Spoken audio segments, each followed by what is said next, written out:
9-year-old Ellie McIntyre's bare feet had turned blue, but she kept crawling. Through the snow. Through the wind. Through the kind of cold that kills. "Please," she whispered, her fingers clawing at the frozen earth. "I didn't steal anything. I didn't." Behind her, the Pemberton family had already bolted their doors. Ahead, nothing but white death stretched to the horizon. She was going to die tonight, and nobody in the whole world would care. This is the story of the orphan girl who should have died in that blizzard, and the broken rancher who refused to let her go. Stay until the end, and comment your city so I can see how far this story travels.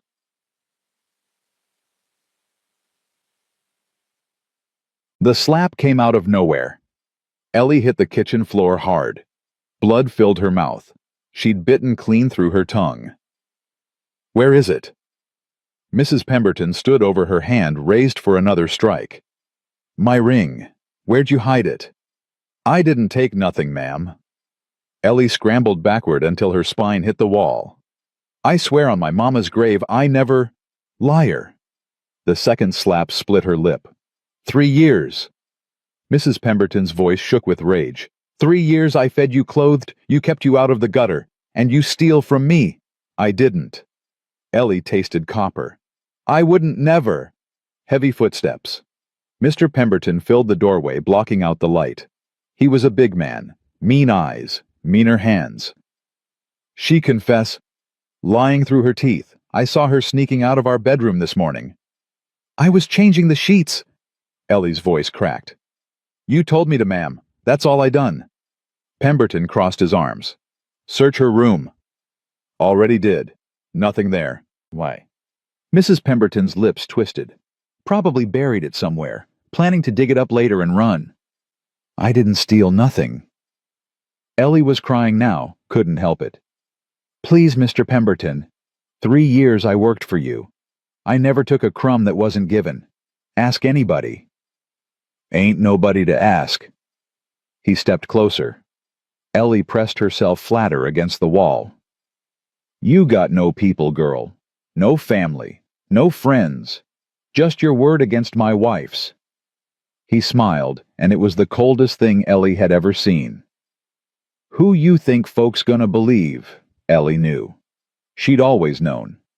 Nobody believed orphans. Nobody ever had. "Please." The word came out broken. "Don't send me away. I'll work harder. I'll do anything you want. Just don't—" "Should have thought of that before you turned thief." Pemberton grabbed her collar and yanked her up. "Get your things. You're done here." "It's snowing."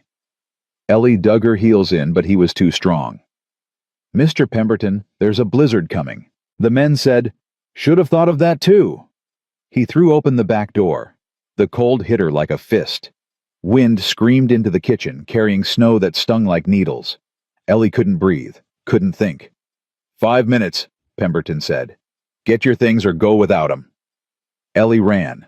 Her room wasn't really a room, just a closet with a cot. She grabbed everything she owned, took about 3 seconds. One spare dress, more patches than fabric, worn stockings, a shawl so thin you could see through it. And the locket. She pulled it from under her mattress where she'd kept it hidden for 3 years.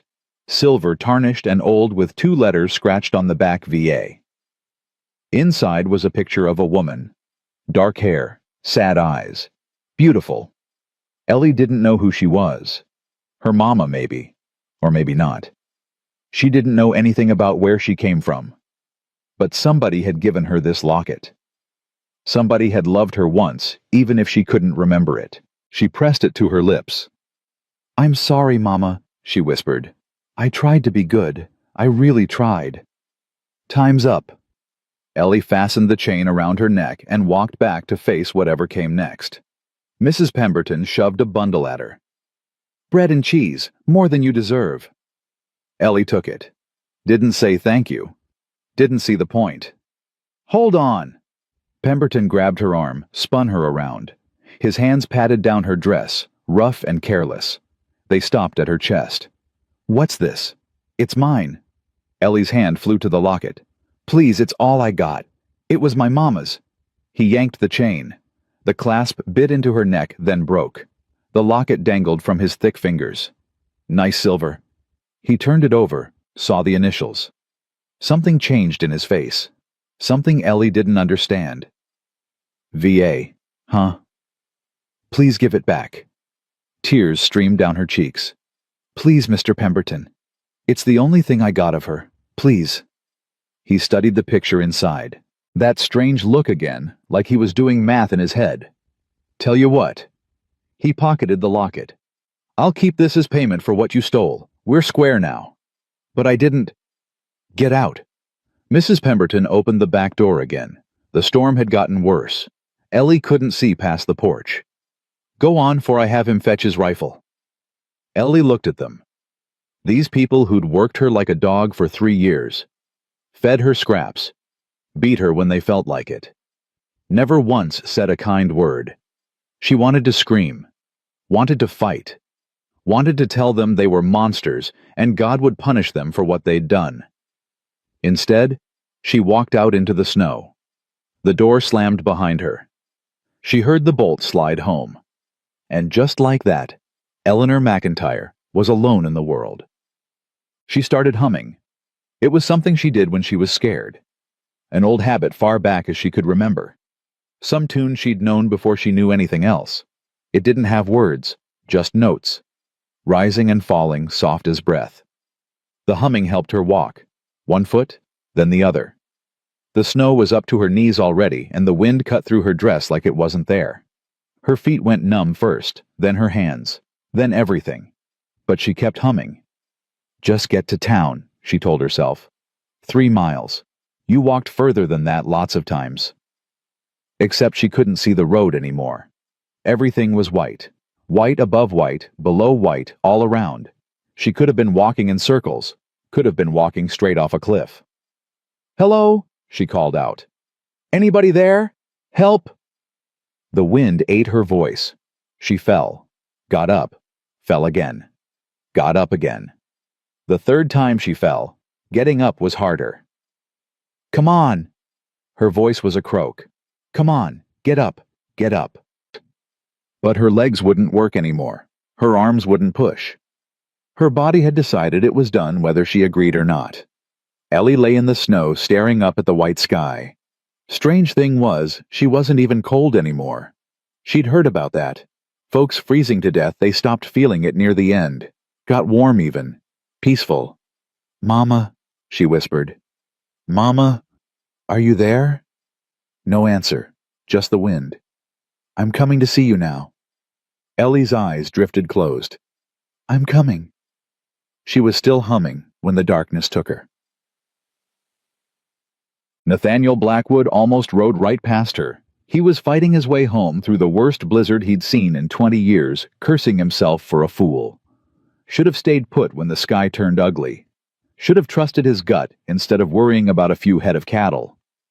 Now here he was, half frozen, barely able to see his horse's ears in front of him. Come on, Smoke. He patted the gray gelding's neck. Almost there, boy. Keep moving. Smoke stopped. What the hell? Nate kicked his flanks. Move, you stubborn! The horse wouldn't budge. He was staring at something, ears pricked forward, snorting hard. Nate followed his gaze. Blue. A patch of faded blue against all that white. No. The word came out before he could stop it. No, no, no. He was out of the saddle and wading through the drifts before he'd finished the thought. His heart hammered against his ribs. Please, God. Please don't let it be what I think it is. It was. A child. A little girl lying face up in the snow, eyes closed, skin the color of old wax, not moving, not breathing far as he could tell. Damn it! Nate dropped to his knees, yanking off his gloves. His fingers found her throat, pressing hard. Come on. Come on, give me something. There. A pulse. Faint as a dying whisper, but there. All right. He stripped off his coat, wrapped it around her. All right, you're not dead yet. You hear me? You're not dead yet, so don't you dare give up." He gathered her in his arms, and she weighed nothing, absolutely nothing, just bones and frozen skin and a heartbeat that was barely hanging on. Nate mounted Smoke with the child pressed against his chest. The ranch was still a mile away, a mile through hell with a dying girl in his arms. "You stay with me," he growled at her. "Don't you quit. You understand? Don't you dare quit." The girl's lips moved, blue and cracked, but moving. Nate leaned closer. What did you say?" A whisper, barely a breath. "Didn't steal nothing." Something twisted in Nate's chest. Something he'd kept locked away for 8 years. "I know you didn't," he said. "Now hold on." He kicked Smoke into a gallop and rode for home like the devil himself was chasing him. "Rosa, get out here now!" The front door flew open. Rosalinda Santos rushed onto the porch shawl clutched around her shoulders. She saw the bundle in Nate's arms and her face went white. "Dios mío, where did you—" "Found her in the snow. She's dying. Move." Rosa didn't waste time with questions. By the time Nate carried the girl inside, she had blankets spread before the fire and water heating on the stove. "Put her here. Gently." Rosa was already stripping off the frozen dress. "Mother of God, look at her. She's nothing but skin and bones. Can you save her?" "I don't know." Rosa's hands moved fast, wrapping the child in quilts. "Get more blankets. And the whiskey." "Whiskey? She's 9 years old." "For her blood. Go." Nate went. When he came back, Rosa had the girl bundled up tight, rubbing her feet with hands that never stopped moving. "Her toes." Rosa's voice was grim. "Her fingers. We'll see." "What do you mean, we'll see?" "I mean, we'll see if she keeps them or loses them." Rosa glanced up. "Who is she? Where did she come from?" "I don't know. Found her about a mile out, just lying there in a drift. Like somebody left her." "Left her?" Rosa pulled back the quilt slightly. "Madre de Dios, look." Nate looked. Scars. Old ones layered over each other, crisscrossing the child's back like a road map of pain. Belt marks. Switch marks. The kind that came from years of beatings. His hands curled into fists. "Somebody did this to her," Rosa said quietly. "For a long time, and then they threw her out like garbage." "Son of a bitch. Help me with the stones. We have to get her warm." They worked through the night. Rosa heated rocks and wrapped them in cloth, packing them around the child's body. She dripped warm whiskey and water between the blue lips, talking the whole time. "Come on, Nina. Swallow for me. That's it. Good girl. One more. Good." Nate did what he was told. Fetched water, stoked the fire, held the child's hand even though she couldn't feel it. She was so small. So damn small. "She ain't mine," he said suddenly. Rosa looked up. "What?" "She ain't my problem. Soon as she's well, I find her people and send her back where she came from." "With the people who did this to her?" "No, not them. Somebody else. An orphanage maybe. Somewhere proper." Rosa said nothing, just went back to rubbing the girl's feet. "I mean it," Nate said. "I can't take in some stray kid. I got a ranch to run. I heard you. Then why are you looking at me like that? Like what, senor? Like you don't believe a word I'm saying." Rosa's eyes met his, dark and knowing. "Because your hand hasn't let go of hers in 3 hours." Nate looked down. The girl's small fingers were wrapped around his, gripping tight, even in unconsciousness. He didn't let go. Sometime past midnight, the girl started shivering. Not gentle trembles.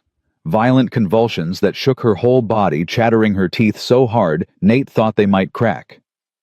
"Is that bad?" He was on his feet, heart pounding. "Should we—" "It's good!"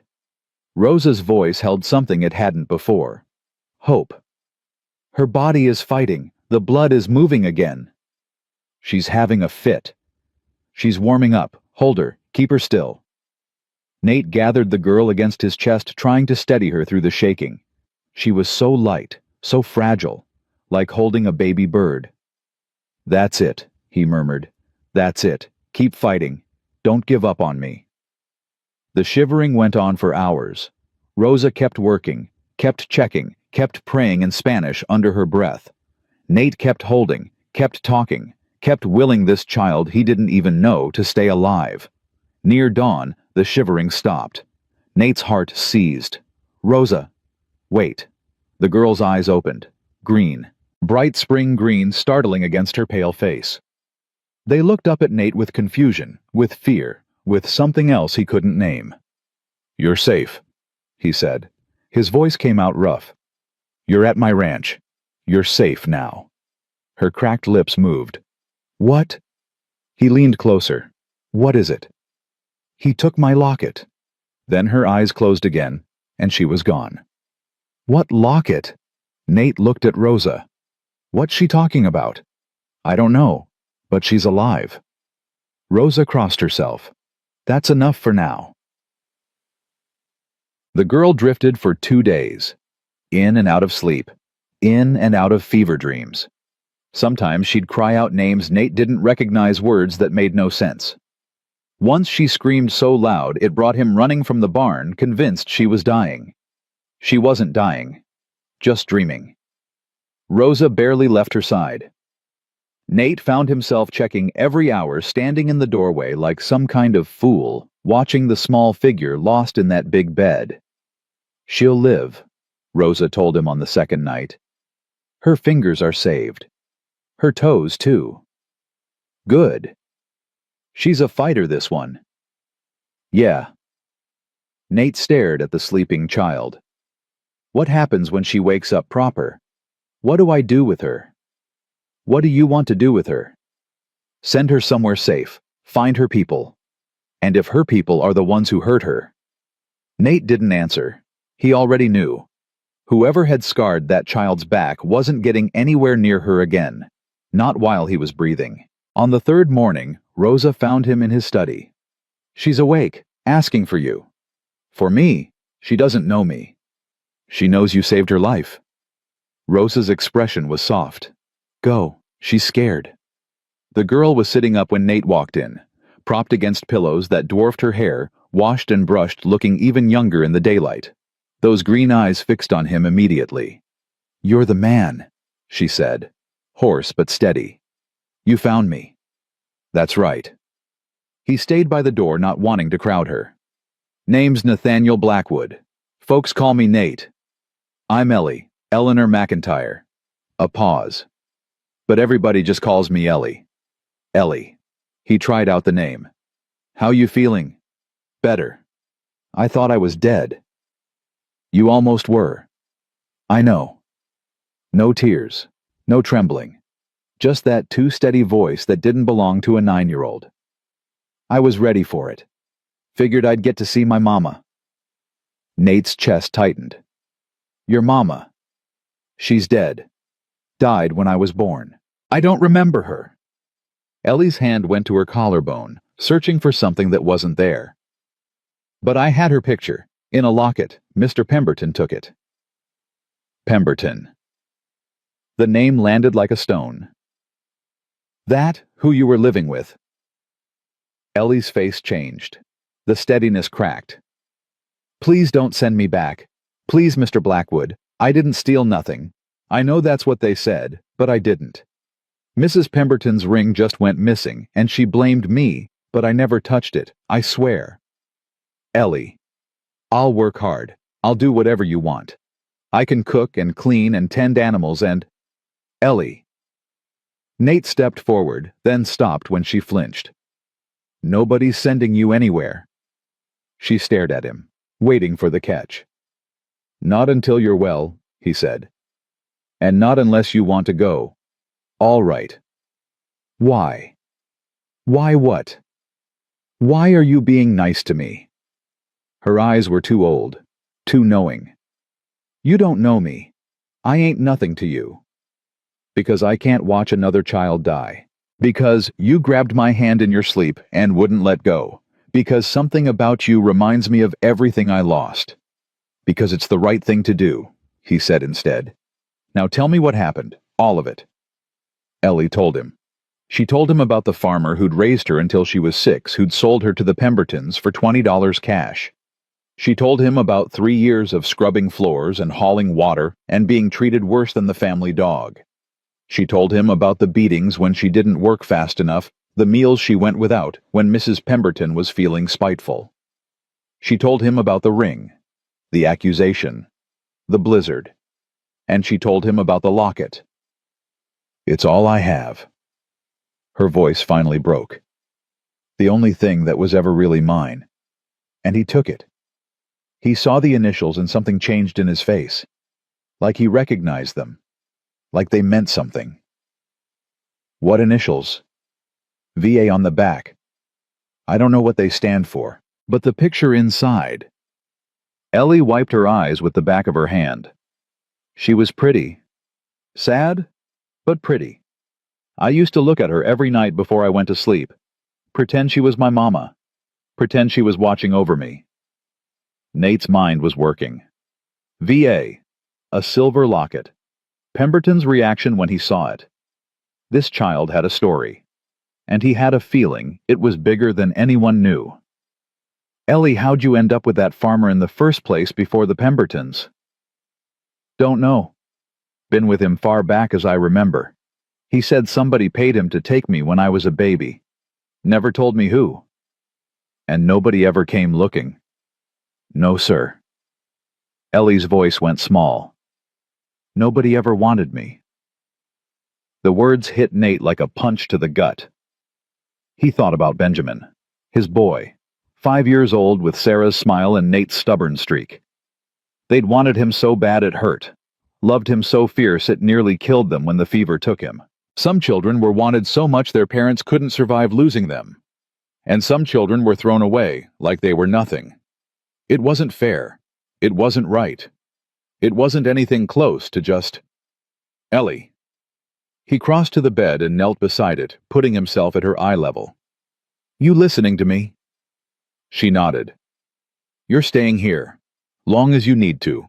Long as you want to. Nobody's gonna hurt you again. And tomorrow? His jaw tightened. Tomorrow, I'm riding to the Pemberton place to get your locket back. Those green eyes went wide. You'd do that for me. I would. But why? Nate didn't have an answer that made sense. Didn't have words for the thing cracking open inside his chest, the thing he'd kept buried since Sarah and Benjamin went into the ground. Because somebody should have, he said finally. Long time ago. Now get some rest. He stood to go, but a small hand caught his sleeve. Mr. Blackwood. Yeah. That song you were humming, when you carried me in from the snow. Ellie's eyes searched his face. Where'd you learn it? Nate went still. What song? The one without words, rising and falling. I know it from somewhere, but I can't remember where. Ice ran down Nate's spine. He hadn't been humming. He'd been focused on keeping her alive, on getting her to the ranch, on not losing another child. He hadn't made a sound. Get some rest, he said again. We'll talk more tomorrow. But as he walked down the stairs, his hands were shaking, because he knew that song. Sarah used to hum it, every night rocking Benjamin to sleep, and he'd never told a soul. That night, Nate sat on the back porch, staring at the snow-covered prairie. Rosa found him there, wrapped in her heavy shawl, cup of coffee in her hand. You should sleep, senor. Can't. The child... She was humming a song. Nate's voice was flat. Same song Sarah used to sing to Benjamin. Rosa went still. Perhaps a coincidence.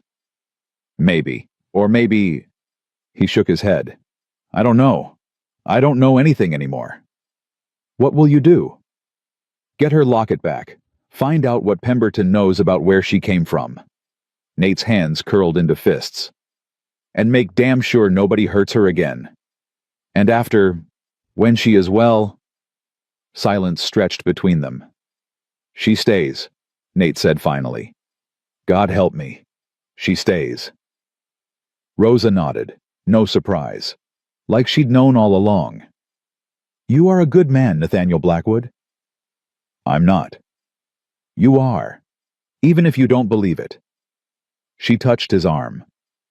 That little girl needs a father, and you perhaps need a daughter.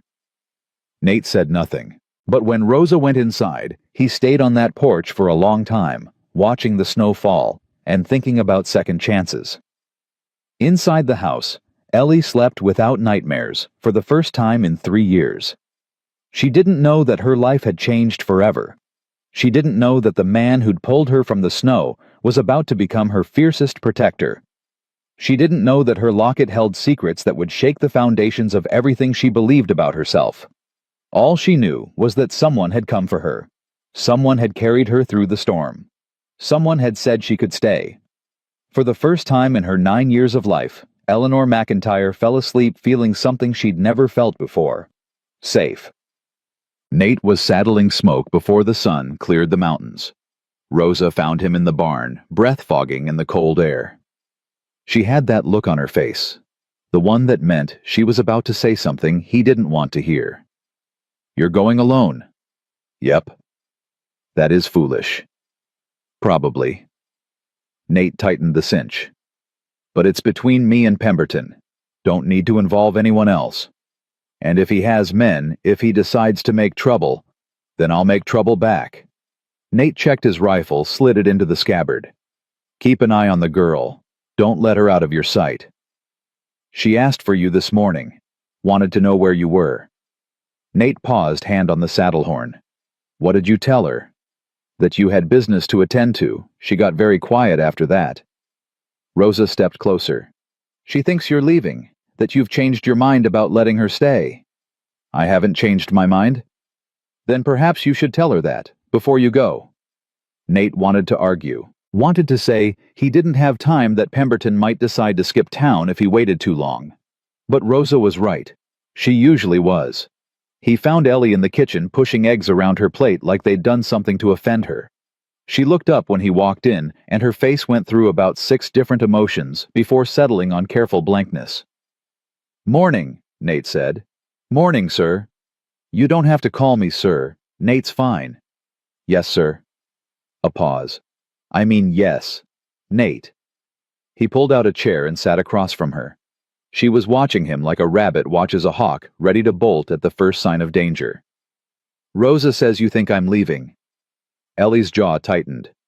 Aren't you? I'm going to the Pemberton place, getting your locket back.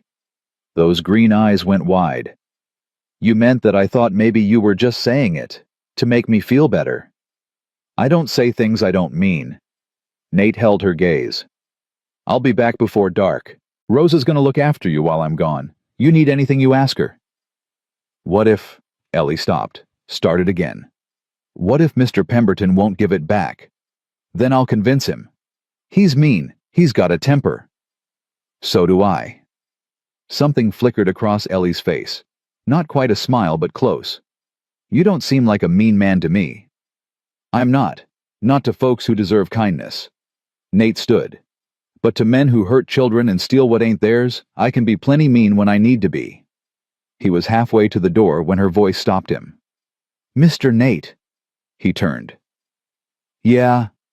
Be careful, please. It was such a small thing. 2 words. But something about the way she said them, the worry in her voice, hit Nate harder than he expected. I will, he said. You just eat your breakfast and mind Rosa. I'll be back before you know it. The ride to Pemberton's trading post took 3 hours. 3 hours of Nate rehearsing what he was going to say, what he was going to do. 3 hours of his anger building like steam in a kettle. The trading post sat at a crossroads about 15 miles east of town. Rough wooden building with a false front, trying to look bigger and more important than it was. A few horses tied out front. Smoke curling from the chimney. Nate dismounted and tied Smoke to the hitching post. Checked his pistol. Walked inside. The smell hit him first. Tobacco and unwashed bodies and something sour underneath.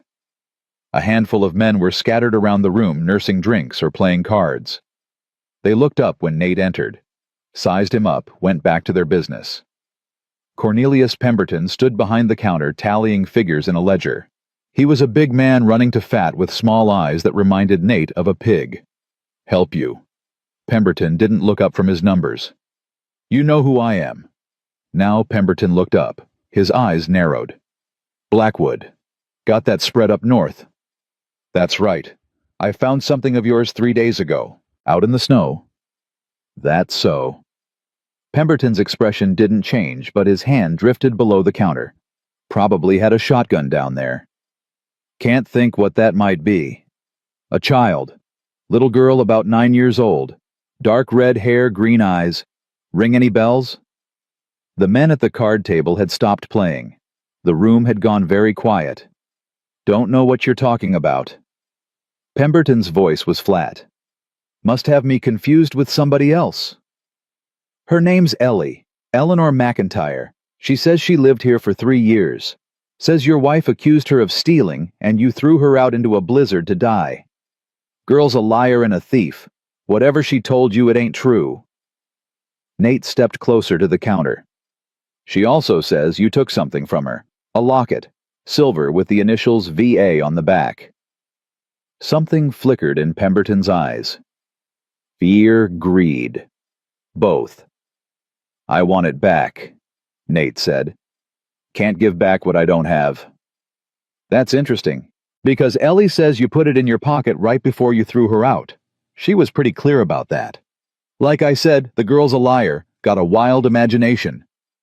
Pemberton's hand was definitely on that shotgun now. "Now I think you'd better leave. I got business to attend to." Nate didn't move. "I'm going to ask you one more time, nice and polite. Give me the locket. And I'm going to tell you one more time, I don't have it. Now get the hell out of my establishment before I—" Nate moved fast. His hand shot out and grabbed Pemberton's wrist before the man could bring up the shotgun. He twisted hard, heard the satisfying crack of bones shifting, and slammed Pemberton's face into the counter. The men at the card table jumped to their feet. One of them reached for his gun. "I wouldn't," Nate said, not looking away from Pemberton. "This is between me and him. Unless you boys want to make it your business, too." Nobody moved. "Now." Nate pressed harder, grinding Pemberton's cheek into the wood. "Let's try this again. Where's the locket?" "You're breaking my arm." "Not yet, but I will if you don't start talking." All right.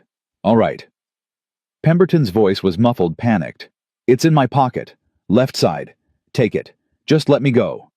Nate reached into the man's coat and found it immediately. Silver tarnished with a delicate chain. He flipped it open with one hand and saw the portrait inside. A dark-haired woman with sad eyes. VA. "There now." Nate released Pemberton and stepped back. "That wasn't so hard, was it?" Pemberton straightened up, face red with fury and humiliation. Blood trickled from his nose where it had hit the counter. "You're making a mistake, Blackwood. You don't know what you're messing with. Enlighten me. That girl ain't what she seems. That locket—" Pemberton stopped himself. His eyes darted to the other men in the room. "You don't know who she belongs to.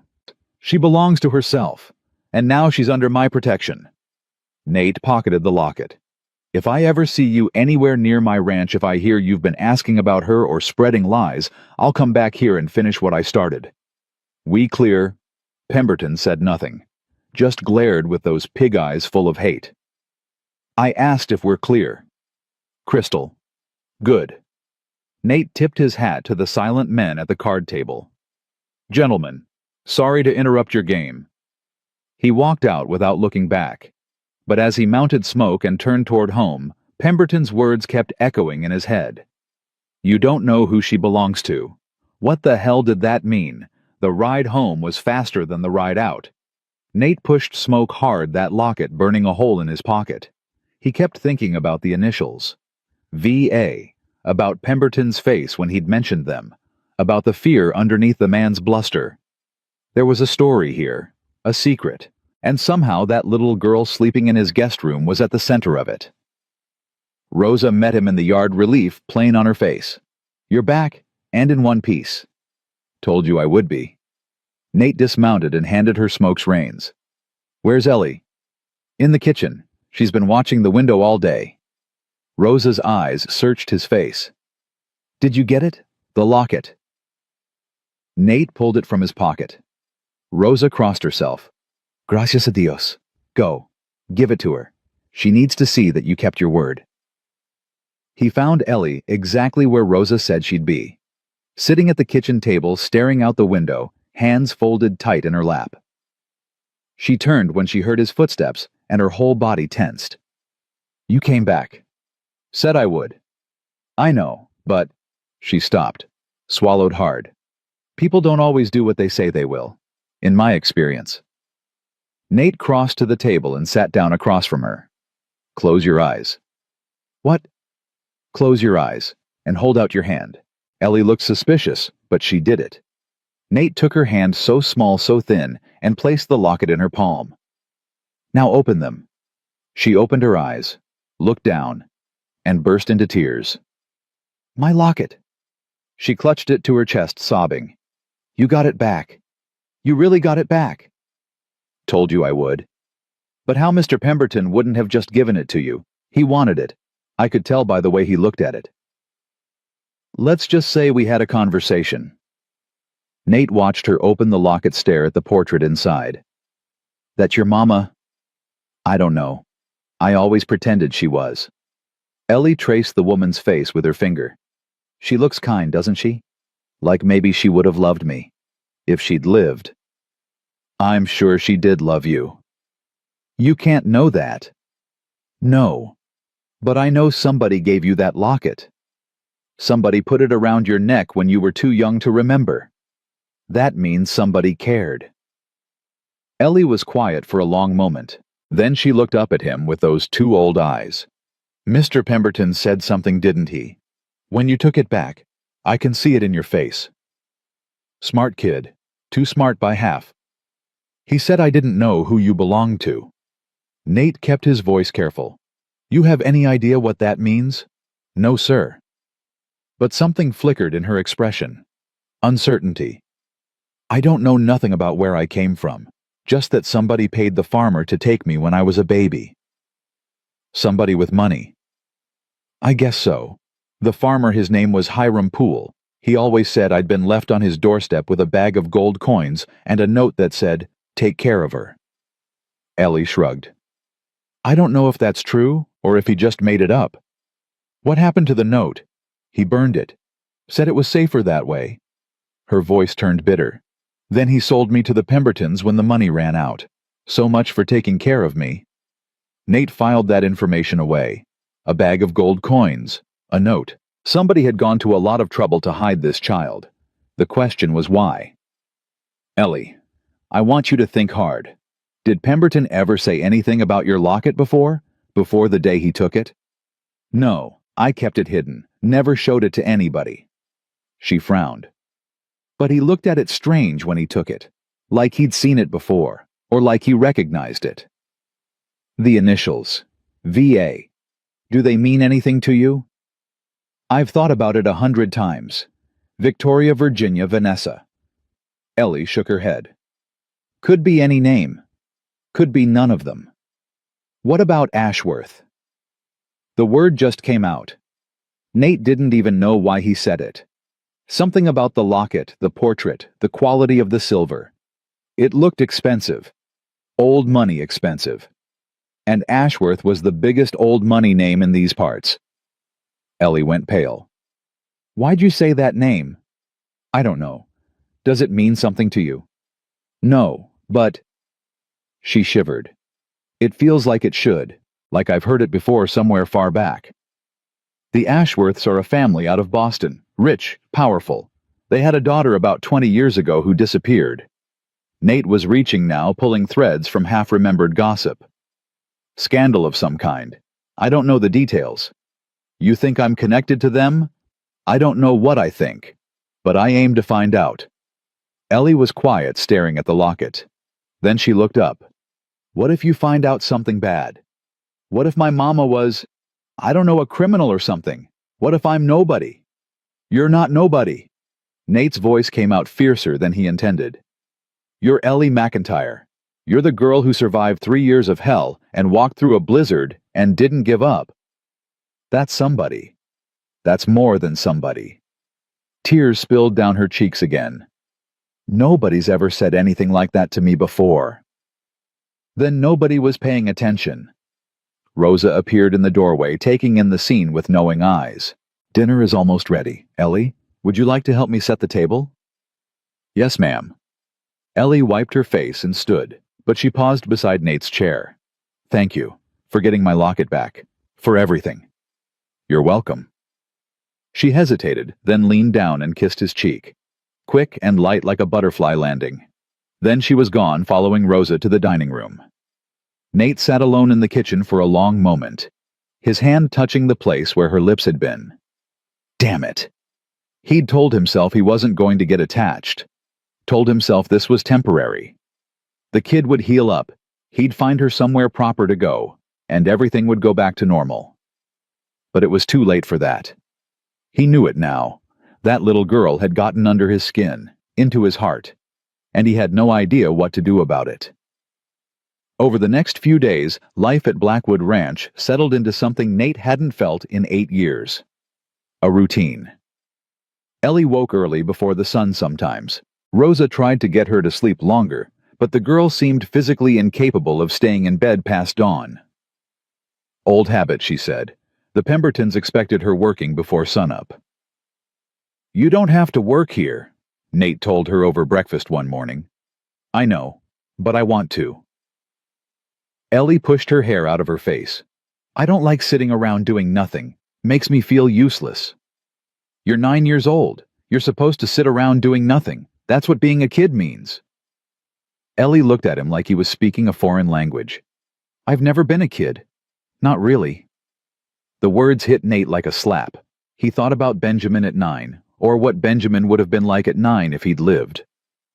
Running around the ranch getting into trouble, being loud and messy, and wonderfully gloriously useless. All right, he said slowly. You want to help out, that's fine. But we do it my way. No scrubbing floors on your hands and knees. No hauling water buckets that weigh more than you do. You help Rosa in the kitchen and you learn about the ranch. Real learning, not slave labor. Like what? Like horses, like cattle, like how to run a spread like this someday if you want to. Nate sipped his coffee. Every person on this ranch earns their keep by learning. Same goes for you. Something sparked in Ellie's eyes. Interest, curiosity, things that had probably been beaten out of her at the Pembertons. You'd teach me, really, if you want to learn. I do. The words came out fast, eager. I've always wanted to know about horses. The Pembertons had some, but I was never allowed near them. Then we start there. Soon as you finish your breakfast.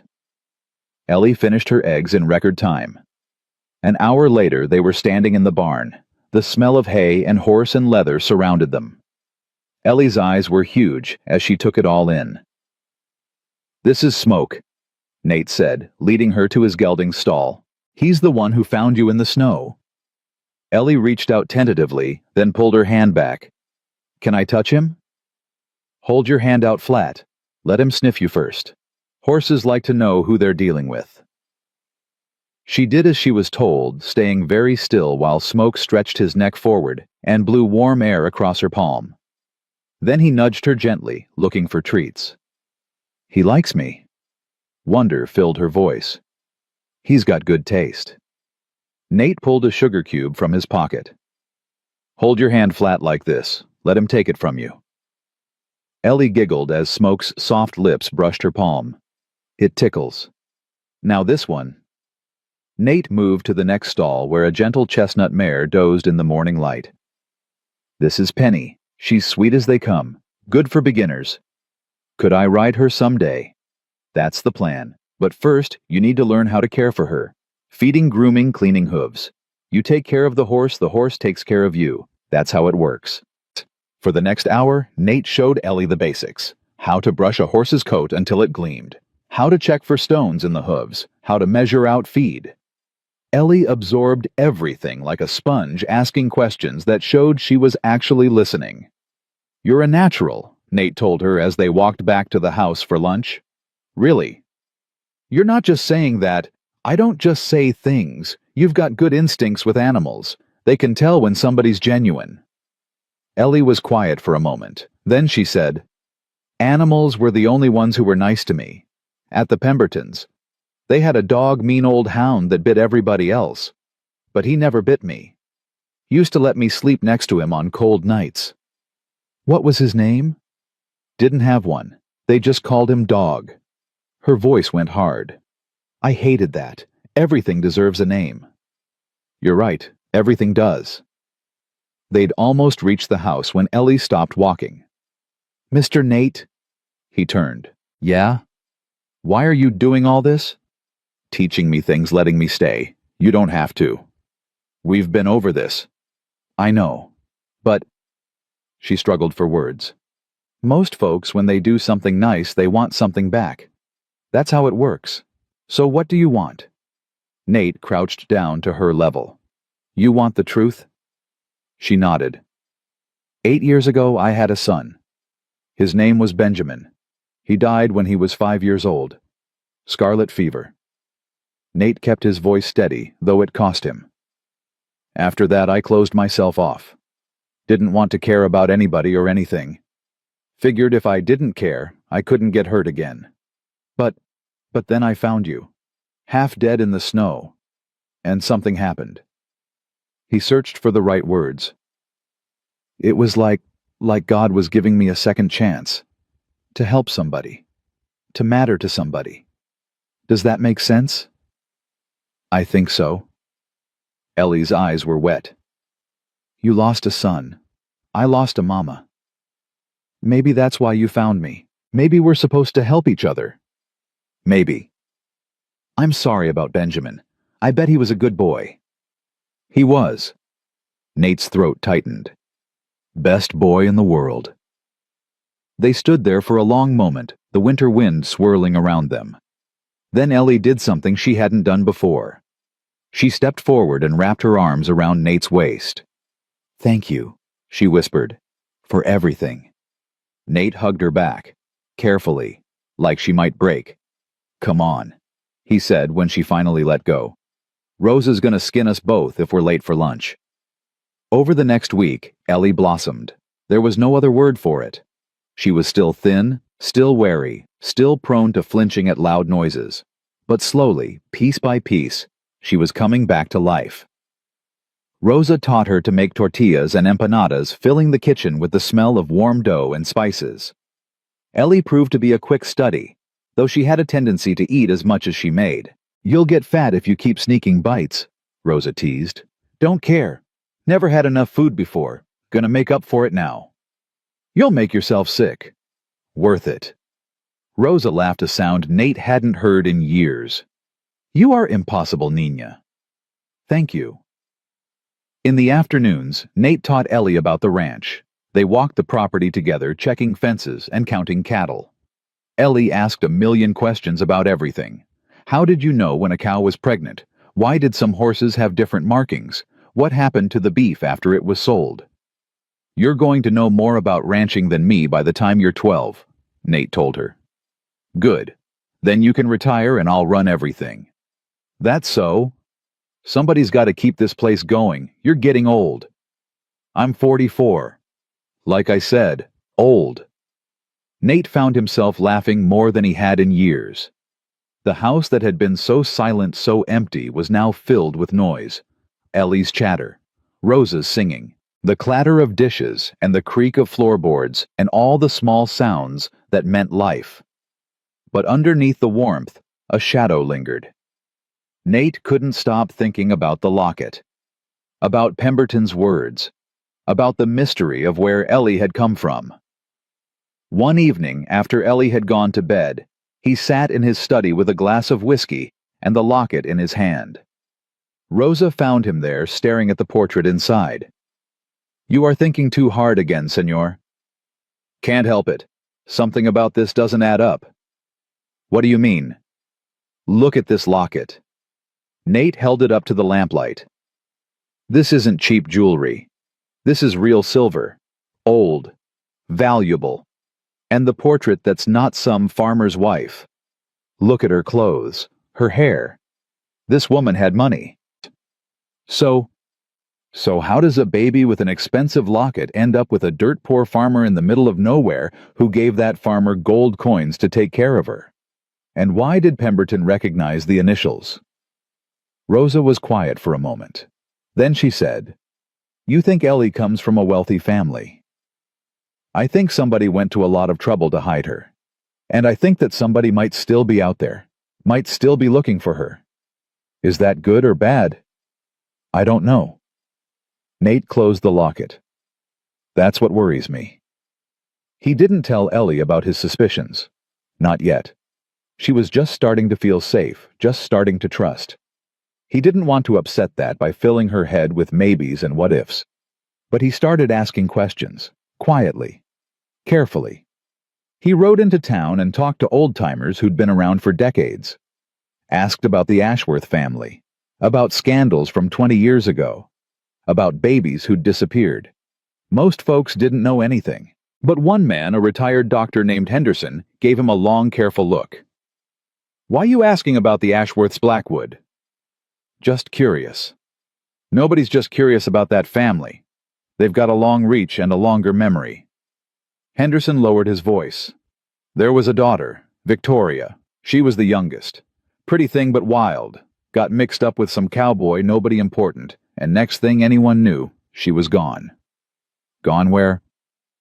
"That's the question, isn't it? Family said she went back east, to a finishing school or some such, but there were rumors." "What kind of rumors?" Henderson glanced around, making sure they weren't overheard. "Rumors that she was in the family way, that the Ashworths shipped her off to have the baby somewhere nobody would see. And after that..." He shrugged. "Nobody knows. Some say she died in childbirth. Some say she's still locked up in a sanitarium somewhere. Some say the baby was given away." V.A. Victoria Ashworth. The pieces were starting to fit together, and Nate didn't like the picture they were forming. "The Ashworths," he said slowly. "They still around.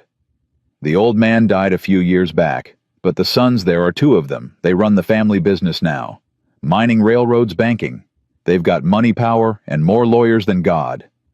Henderson met Nate's eyes. "If you're thinking about getting involved with them, don't. Those people eat folks like us for breakfast.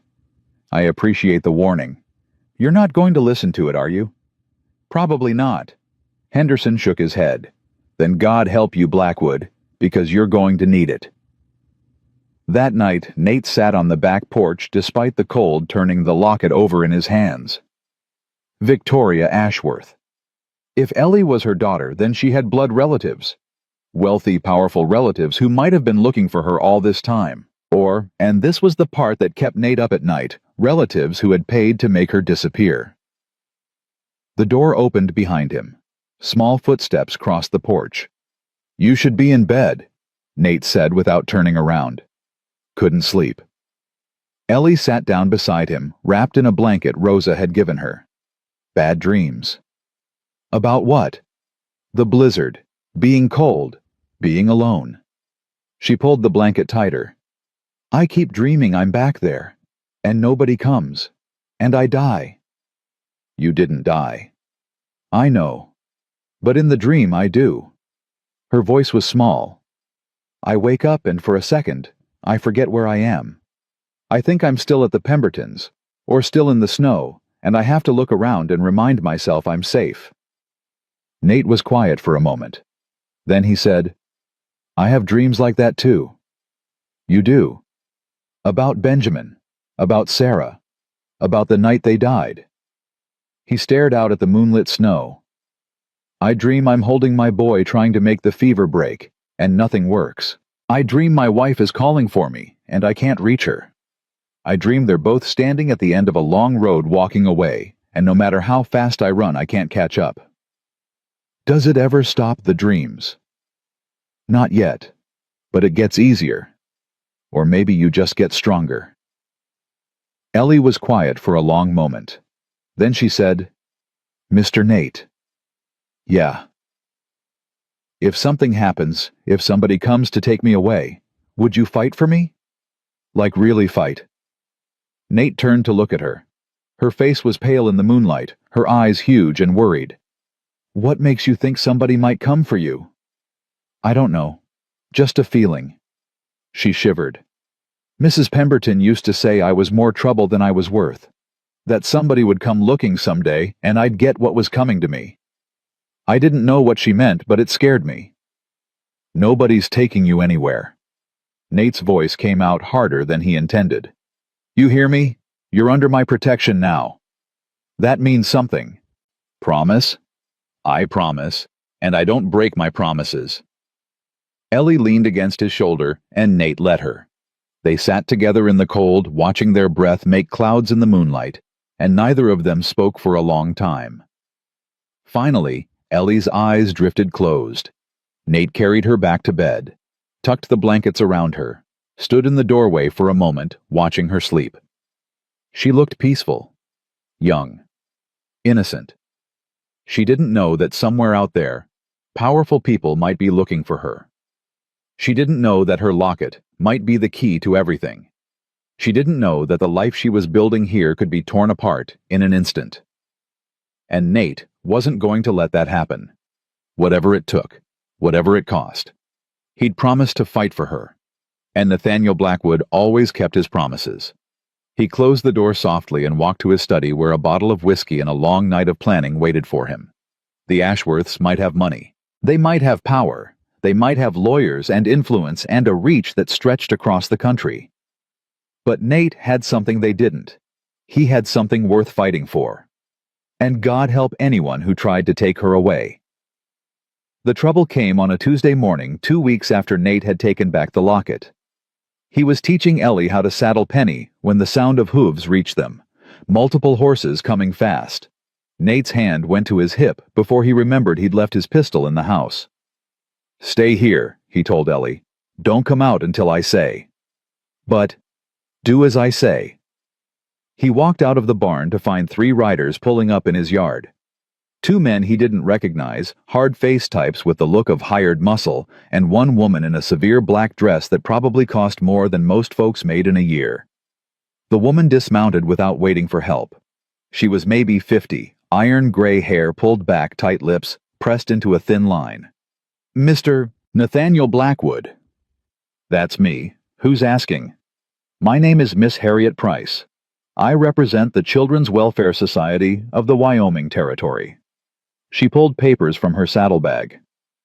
We've received a report about a minor child residing at this residence without proper legal guardianship. Nate's blood went cold. That's so. And who filed this report?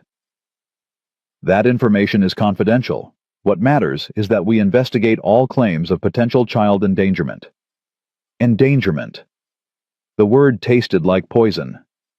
Lady, I saved that child's life. Found her half dead in a blizzard. If I hadn't... Mr. Blackwood, I'm not here to argue. I'm here to assess the child's situation and determine appropriate placement. Miss Price's eyes swept the property. Where is she? Safe. Which is more than she was before I found her. I need to see her, to interview her, to confirm she's being properly cared for. Nate didn't move. Every instinct screamed at him to send this woman packing, to refuse to let her anywhere near Ellie. But he knew how this worked. Refuse to cooperate, and they'd come back with a marshal, with the law. Fine, he said through gritted teeth. But I'm present for any interview. And if you upset that child, we're done. That's acceptable. Nate walked to the barn, his heart hammering. Ellie was exactly where he'd left her, pressed against Penny's side, her face white with fear. Is it them? She whispered. Did they come to take me? Nobody's taking you anywhere. I promised, remember. But there's a woman here from some welfare society.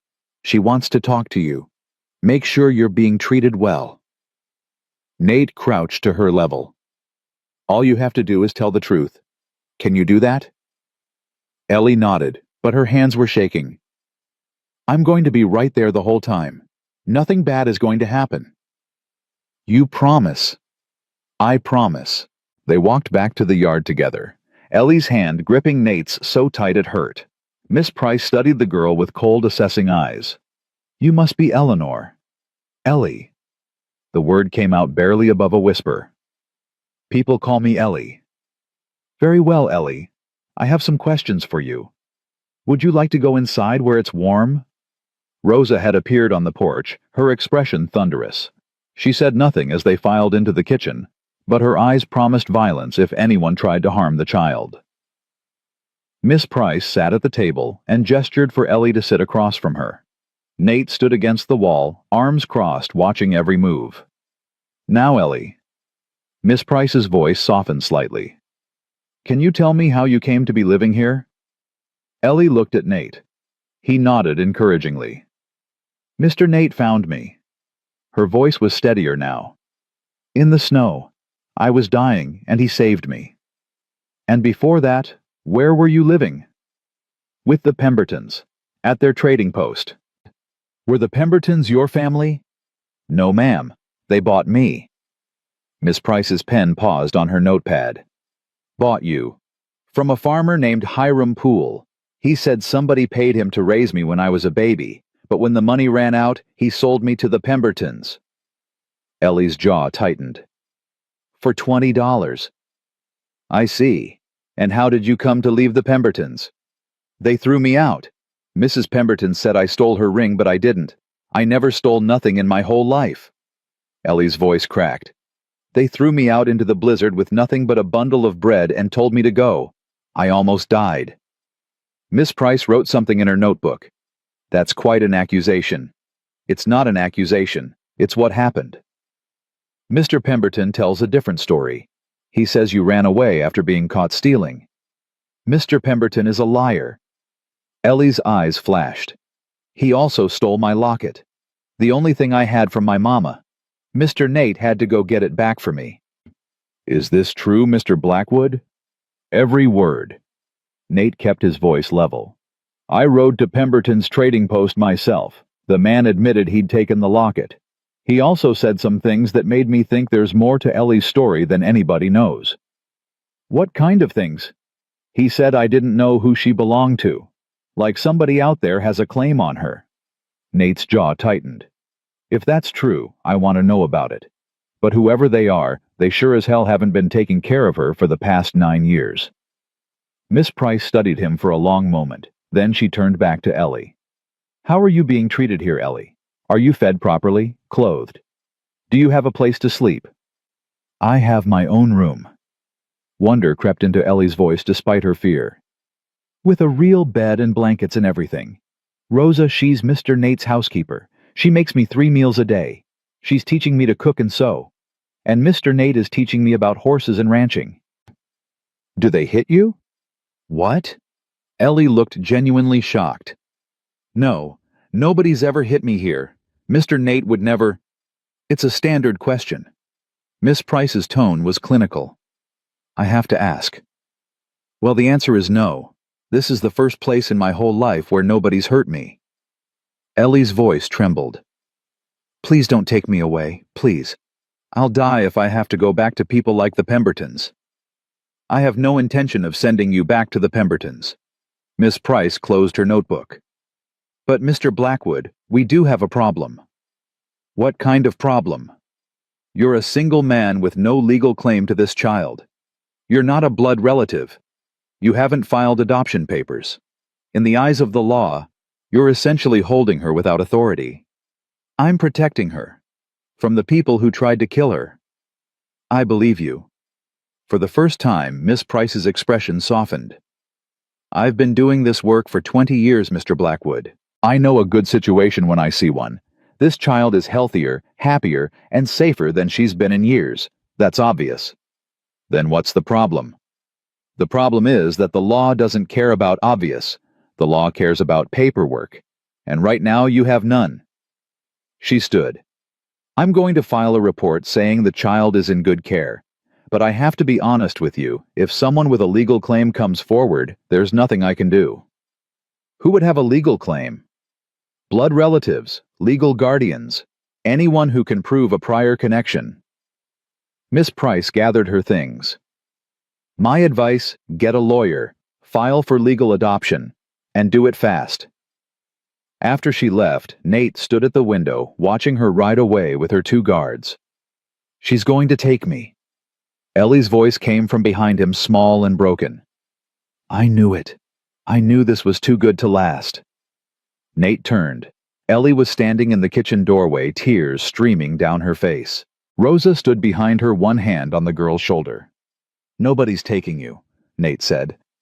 You heard her. You don't have papers. You don't have any claim. If somebody comes, then we'll fight them. How? You can't fight the law. Watch me. Rosa stepped forward, her expression troubled. Senor Nate, may I speak with you alone? Ellie looked between them, fear still etched on her face. Rosa knelt beside her. Go to your room, Nina. Work on your sewing. Everything will be all right. You don't know that. I do. Rosa's voice was firm. I know it because I know Senor Nate, and I know he would move heaven and earth for you. Now go. Let us talk. Ellie went her footsteps slow on the stairs. When they were alone, Rosa turned to Nate with an expression he'd never seen before. Determined, resolute, a little afraid. I have been thinking about this since she came to us, about what to do if someone tried to take her. And there is a way. One way to give you legal standing. Rosa took a breath. Marry me. Nate stared at her. What? Marry me. Not for love, not for romance, for Ellie. Rosa's hands were clasped tight in front of her. The welfare woman said you're a single man, but if you had a wife, if we adopted her together as a married couple, it would be different. Harder to challenge. Rosa, I can't ask you to. You're not asking. I'm offering. She stepped closer, her dark eyes intense. I have loved that child since the moment I saw her. I would do anything to protect her. And She stopped, started again. And I care for you, Senor Nate. I have for many years. This would not be a hardship for me. Nate didn't know what to say. Rosa had been part of his life for so long he'd stopped really seeing her. She was just there, constant, reliable, essential. He'd never thought about her as anything more. But now, looking at her face, he saw something he'd missed. Devotion. Patience. A quiet love that had been waiting for years. You'd really do this? He asked. Tie yourself to a broken-down rancher for the sake of a child who isn't even yours. She is mine. In every way that matters, she is mine. Rosa's voice cracked. I lost a daughter 30 years ago. Elena. She would have been Ellie's age now if she had lived. When I look at that girl, I see everything I lost, everything I never got to have. Tears spilled down her cheeks. Please, Senor Nate, let me be her mother. Let me help you protect her. Something shifted in Nate's chest. Something that had been frozen for 8 years began to thaw. He thought about Sarah, about how much she had loved him, about how she would want him to be happy to find someone to keep living even after she was gone. He thought about Benjamin, about the family he'd lost, about the empty rooms and the silent nights and the grief that never quite went away. And he thought about Ellie, about her laughter and her questions and the way she'd kissed his cheek that day in the kitchen, about the promise he'd made to fight for her. All right, he said quietly. Let's do it. Rosa let out a breath she'd been holding. You mean it? I mean it. But Rosa. He took her hands in his. I can't promise you love. Not yet. I don't know if I'm capable of it anymore. I'm not asking for love. I'm asking for a chance. She squeezed his hands. Give me that, and I'll be grateful. You deserve better. What I deserve is to be happy. For the first time in 30 years, I think I might be. Rosa smiled through her tears. Now we should tell Ellie. She's upstairs convinced she's about to be torn away from us. They found Ellie curled up on her bed, clutching her locket, her sewing forgotten on the floor. She sat up when they entered, her eyes red and swollen. Are they sending me away? No, mija. Rosa sat beside her on the bed. Quite the opposite. What do you mean? Nate sat on Ellie's other side. Rosa and I are getting married. Ellie's mouth fell open. You're what? Getting married. And then we're going to adopt you, legally, properly, so that nobody can ever take you away. But, Ellie looked between them stunned. You're not in love. Are you? There are many kinds of love, Rosa said gently. There is passionate love, yes, but there is also the love of shared purpose, of companionship, of building something together. She brushed a strand of hair from Ellie's face. That is the love Senor Nate and I share, and it is more than enough. So I'd be, Ellie's voice caught. I'd really be your daughter, both of yours. If you want to be. If I want to be. Ellie threw herself at Rosa, wrapping her arms around her neck. Yes, I want to be. More than anything. Rosa held her tight, tears streaming down her face. Over Ellie's shoulder, she met Nate's eyes. Thank you, she mouthed. Nate nodded. He didn't trust himself to speak. Ellie pulled back, wiping her face. Then she turned and hugged Nate too, nearly knocking him off the bed. Thank you, Papa. The word came out before she could stop it. She froze, pulling back.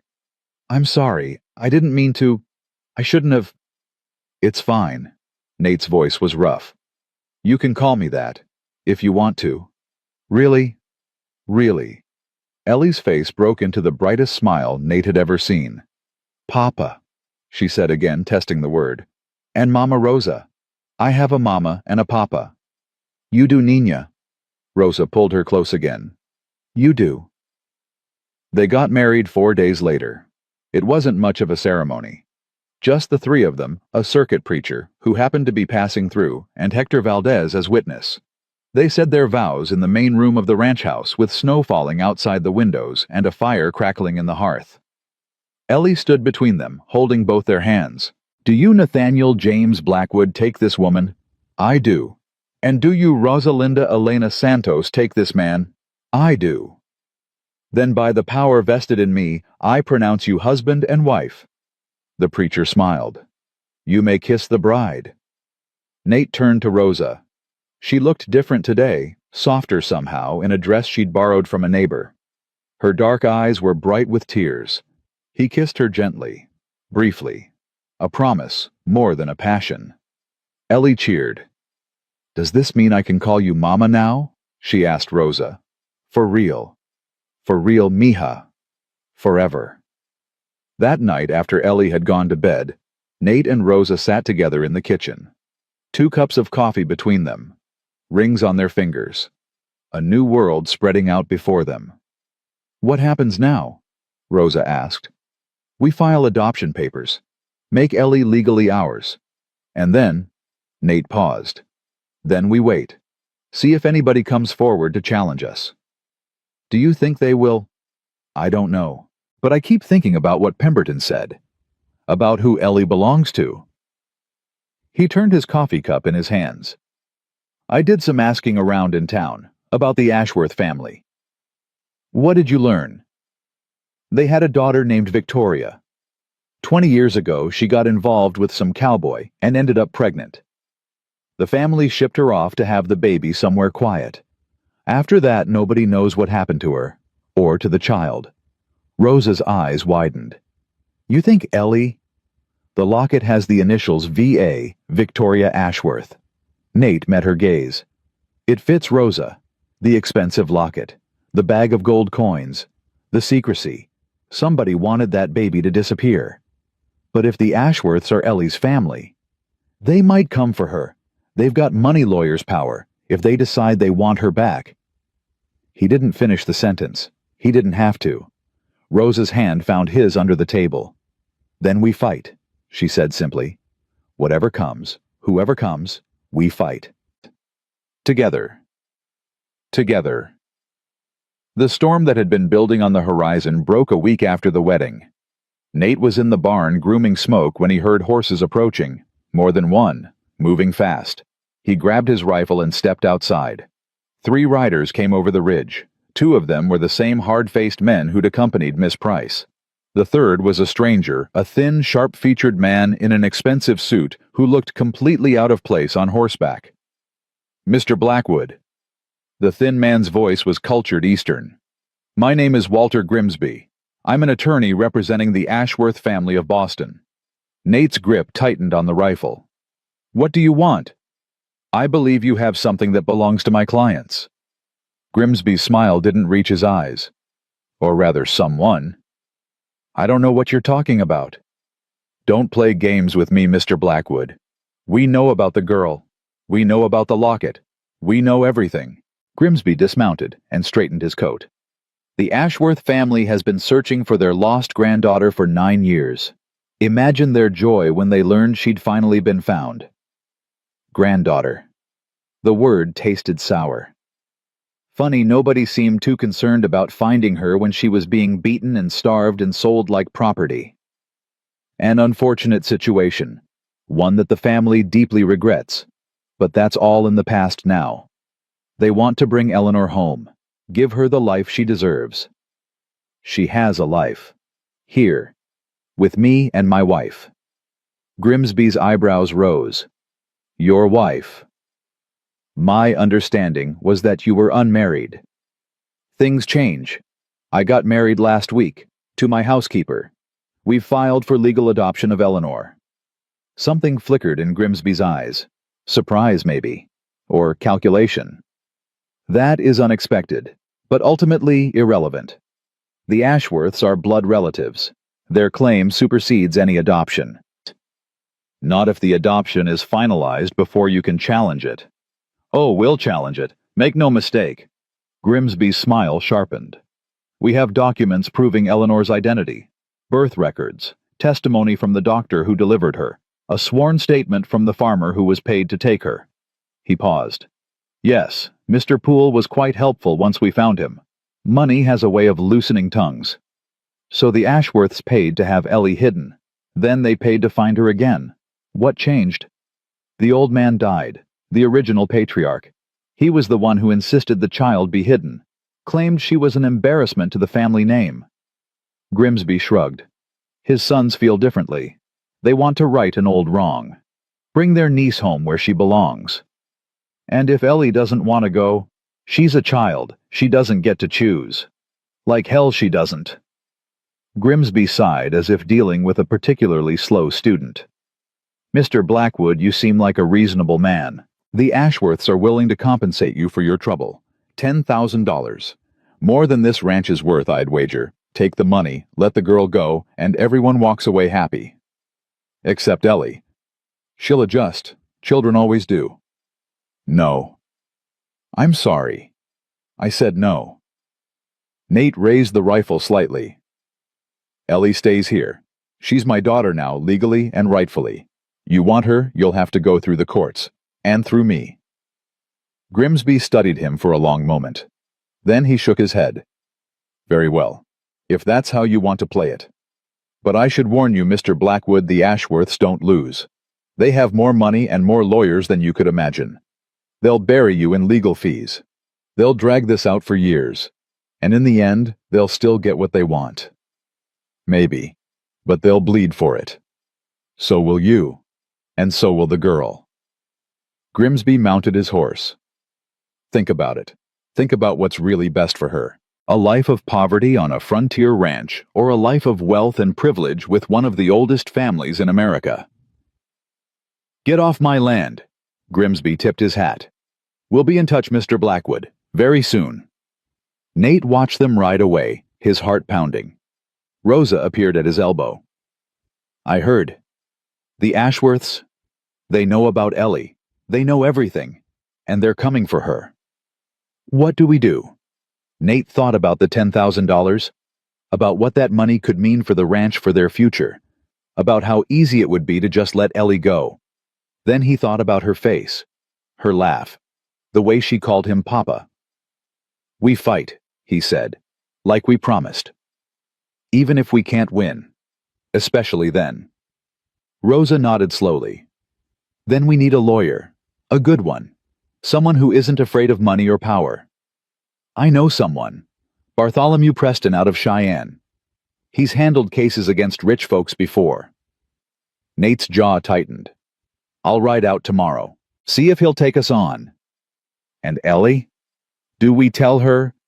Nate looked toward the house where Ellie was probably working on her lessons, unaware that her whole world was about to be threatened again.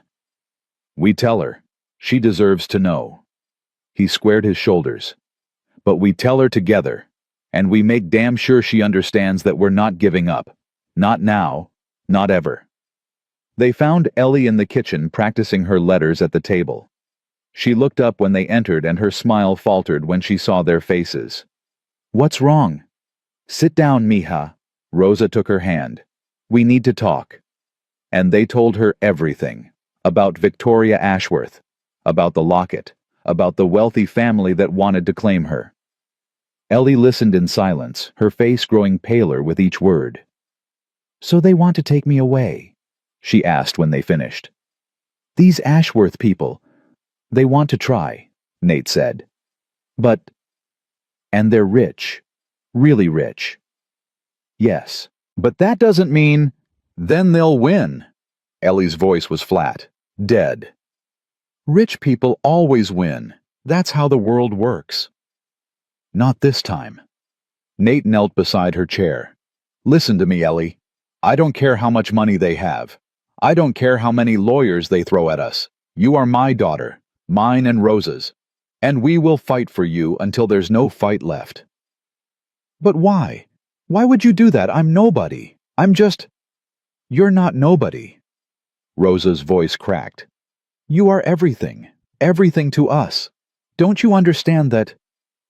Tears spilled down Ellie's cheeks. I thought I was finally safe. I thought... You are safe. Nate gripped her shoulders.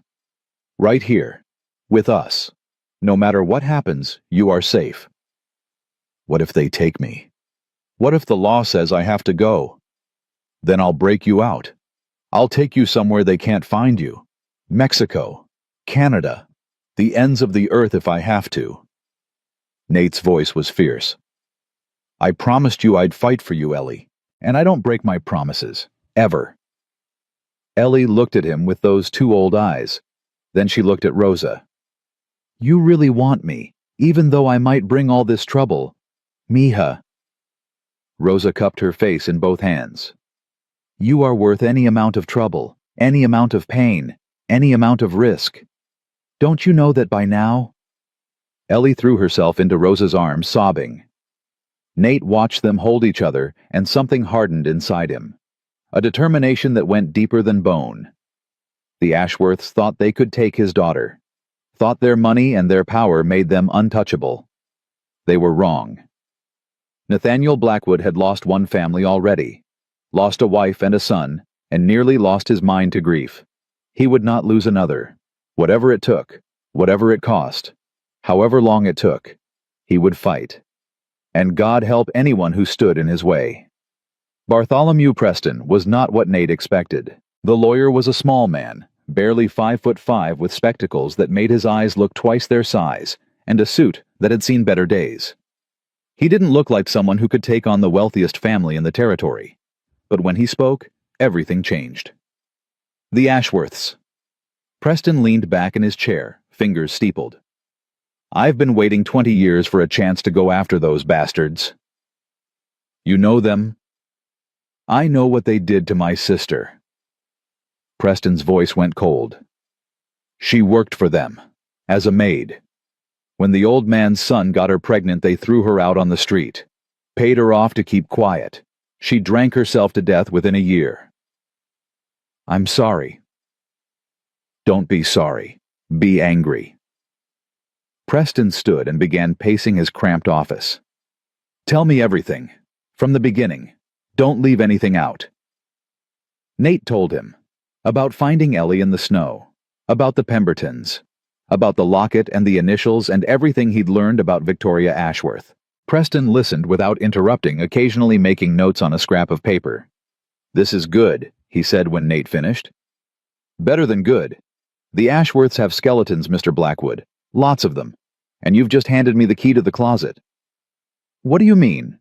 Victoria Ashworth didn't just disappear. She died, in childbirth, in a charity hospital in Denver, under a false name.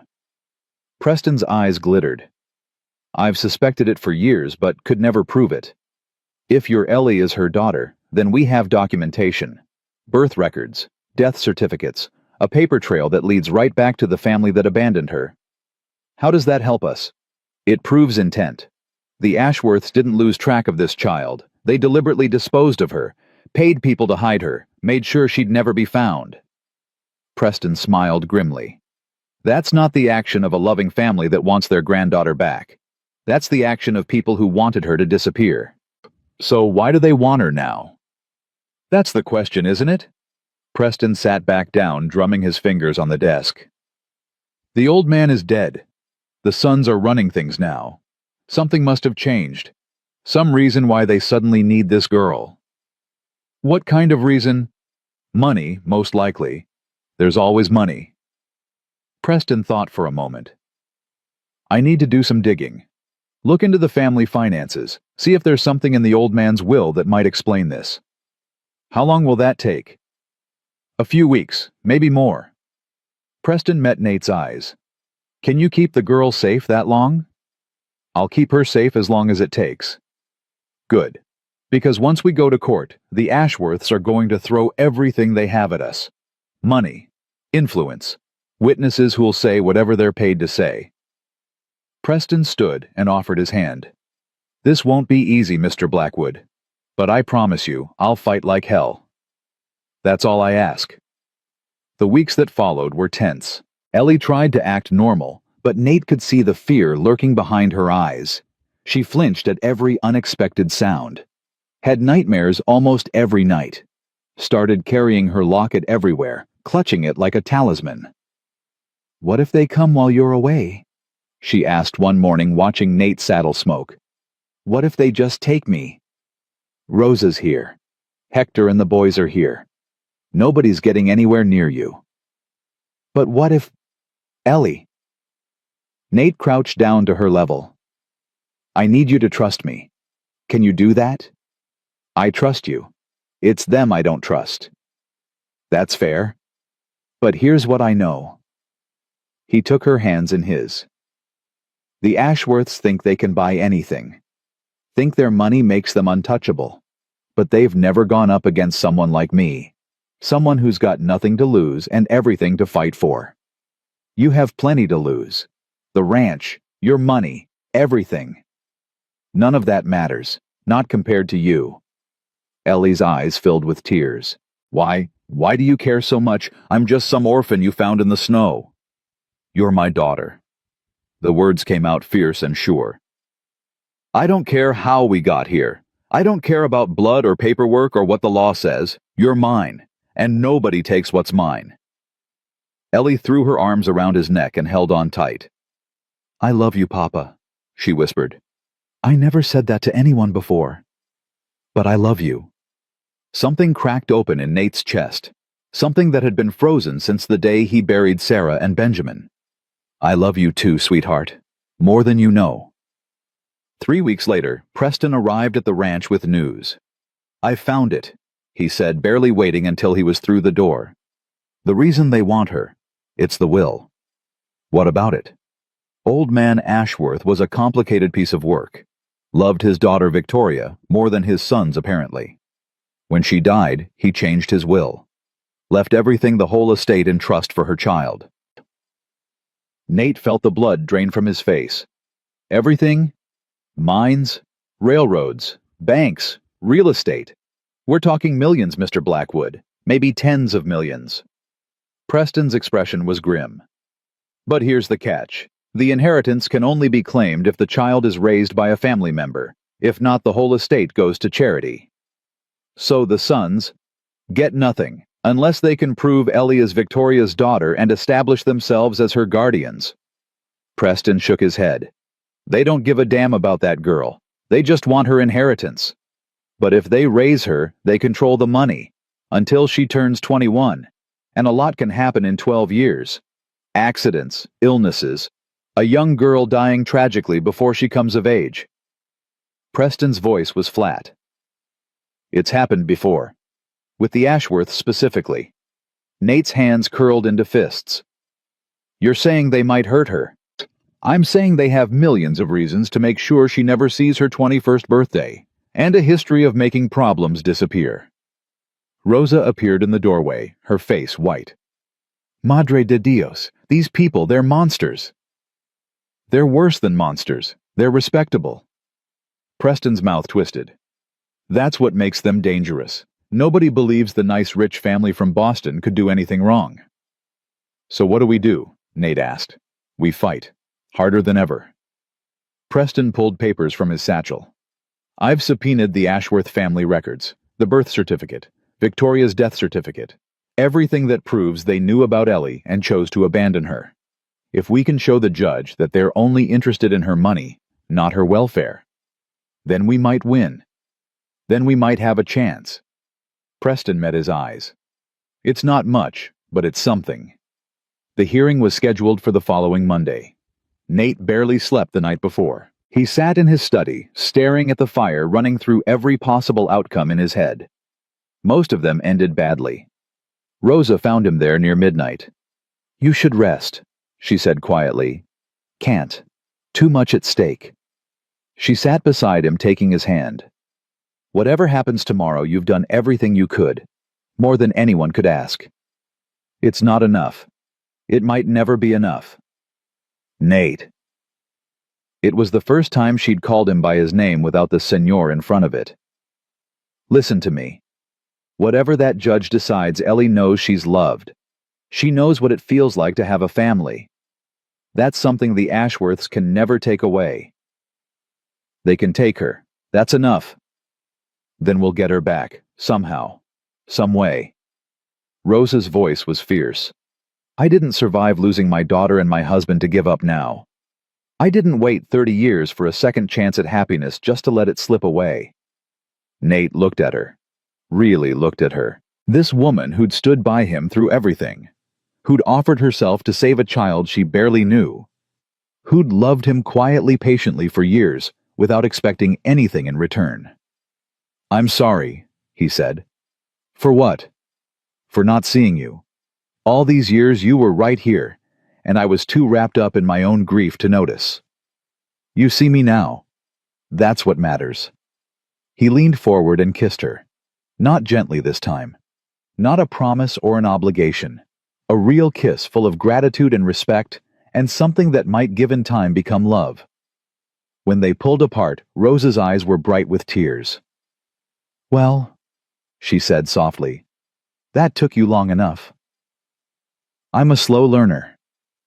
Yes, but you're worth waiting for. They sat together until dawn, not speaking, just holding hands.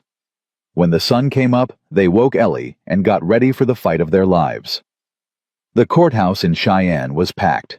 Word had spread about the case, the rich Eastern family trying to claim an orphan girl from a frontier rancher. People had come from miles around to see how it played out. Nate sat at the defense table with Rosa and Ellie. Preston was beside them, organizing papers with calm efficiency. Across the aisle, the Ashworth contingent filled an entire row. Two well-dressed men in their 40s, the sons Nate assumed. Grimsby the lawyer, and a small army of assistants and clerks. The older of the two Ashworth brothers caught Nate's eye and smiled. Cold, superior. The smile of a man who'd never lost at anything in his life. Nate smiled back. Just as cold.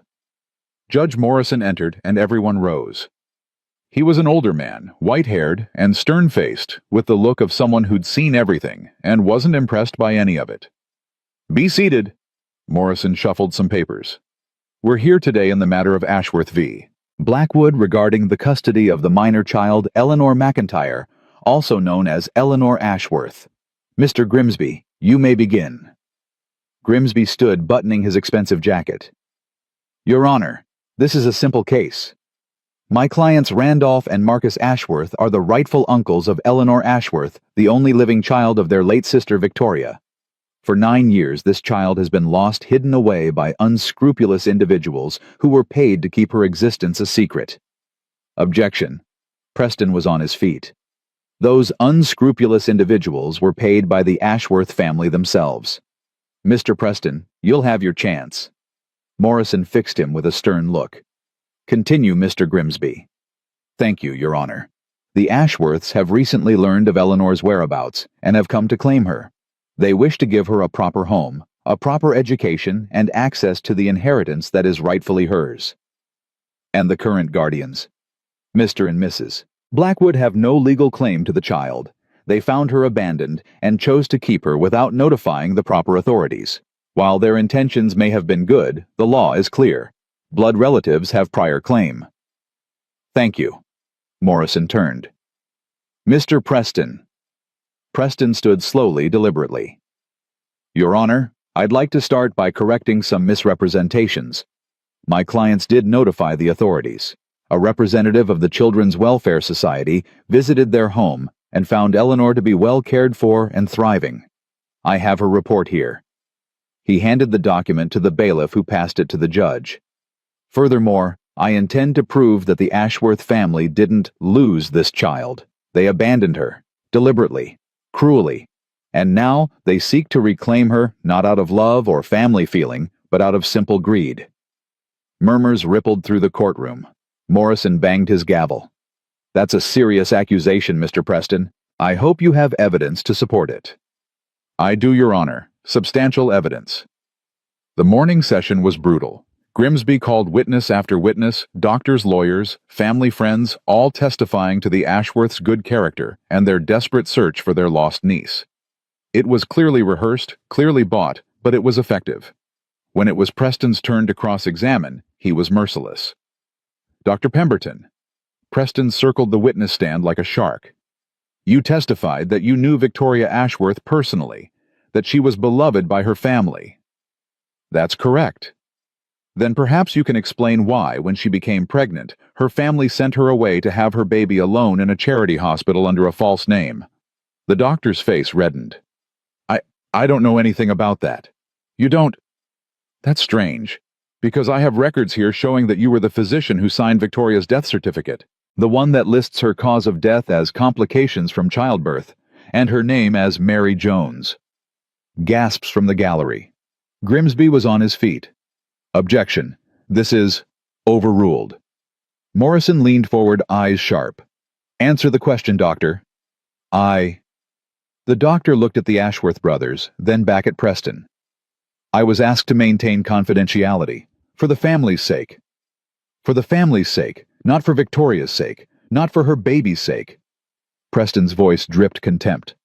Because the family's reputation was more important than a young woman's life, more important than an innocent child. Objection. Withdrawn. No further questions. The afternoon was worse. Grimsby called a parade of character witnesses for the Ashworths. Businessmen, politicians, society ladies, all vouching for the family's integrity and their sincere desire to care for their niece. Through it all, Ellie sat rigid between Nate and Rosa, her hands clutched so tight her knuckles were white. You okay? Nate whispered. They're lying. Her voice shook with anger. All of them. They don't care about me. They just want... I know. Preston knows. We just have to prove it. When the court recessed for the day, they walked out into the cold afternoon air. Nate could feel the Ashworth's eyes on them, confident and predatory. Tomorrow, Preston said quietly. Tomorrow, we put Ellie on the stand. Tomorrow, we fight back. Is that wise, putting her through that? It's necessary. The judge needs to hear from her, needs to see what she's been through. Preston met Nate's eyes. She's a strong girl. She can handle it. She's 9 years old. I know, but she's also our best weapon. When that judge hears her story, really hears it, he'll understand what kind of people the Ashworths really are. That night, Ellie couldn't sleep. Nate found her in the kitchen of the boarding house they'd rented, sitting at the table with her locket open in front of her. Couldn't sleep either, he asked. Every time I close my eyes, I see them. Those men, looking at me like I'm something they bought. She shivered. They don't see me as a person, just as money. I know. Nate sat across from her. I'm sorry you have to go through this. It's not your fault. None of it is. Ellie traced the portrait in her locket. Do you think she knew my mother, that they'd do this to me? I think she loved you. I think she wanted you to be safe. Nate paused. And I think the Ashworths took that choice away from her just like they're trying to take you away from us. Mr. Preston says I have to testify tomorrow. You don't have to if you don't want to. No, I want to. Ellie's jaw set with a determination that made her look older than her years.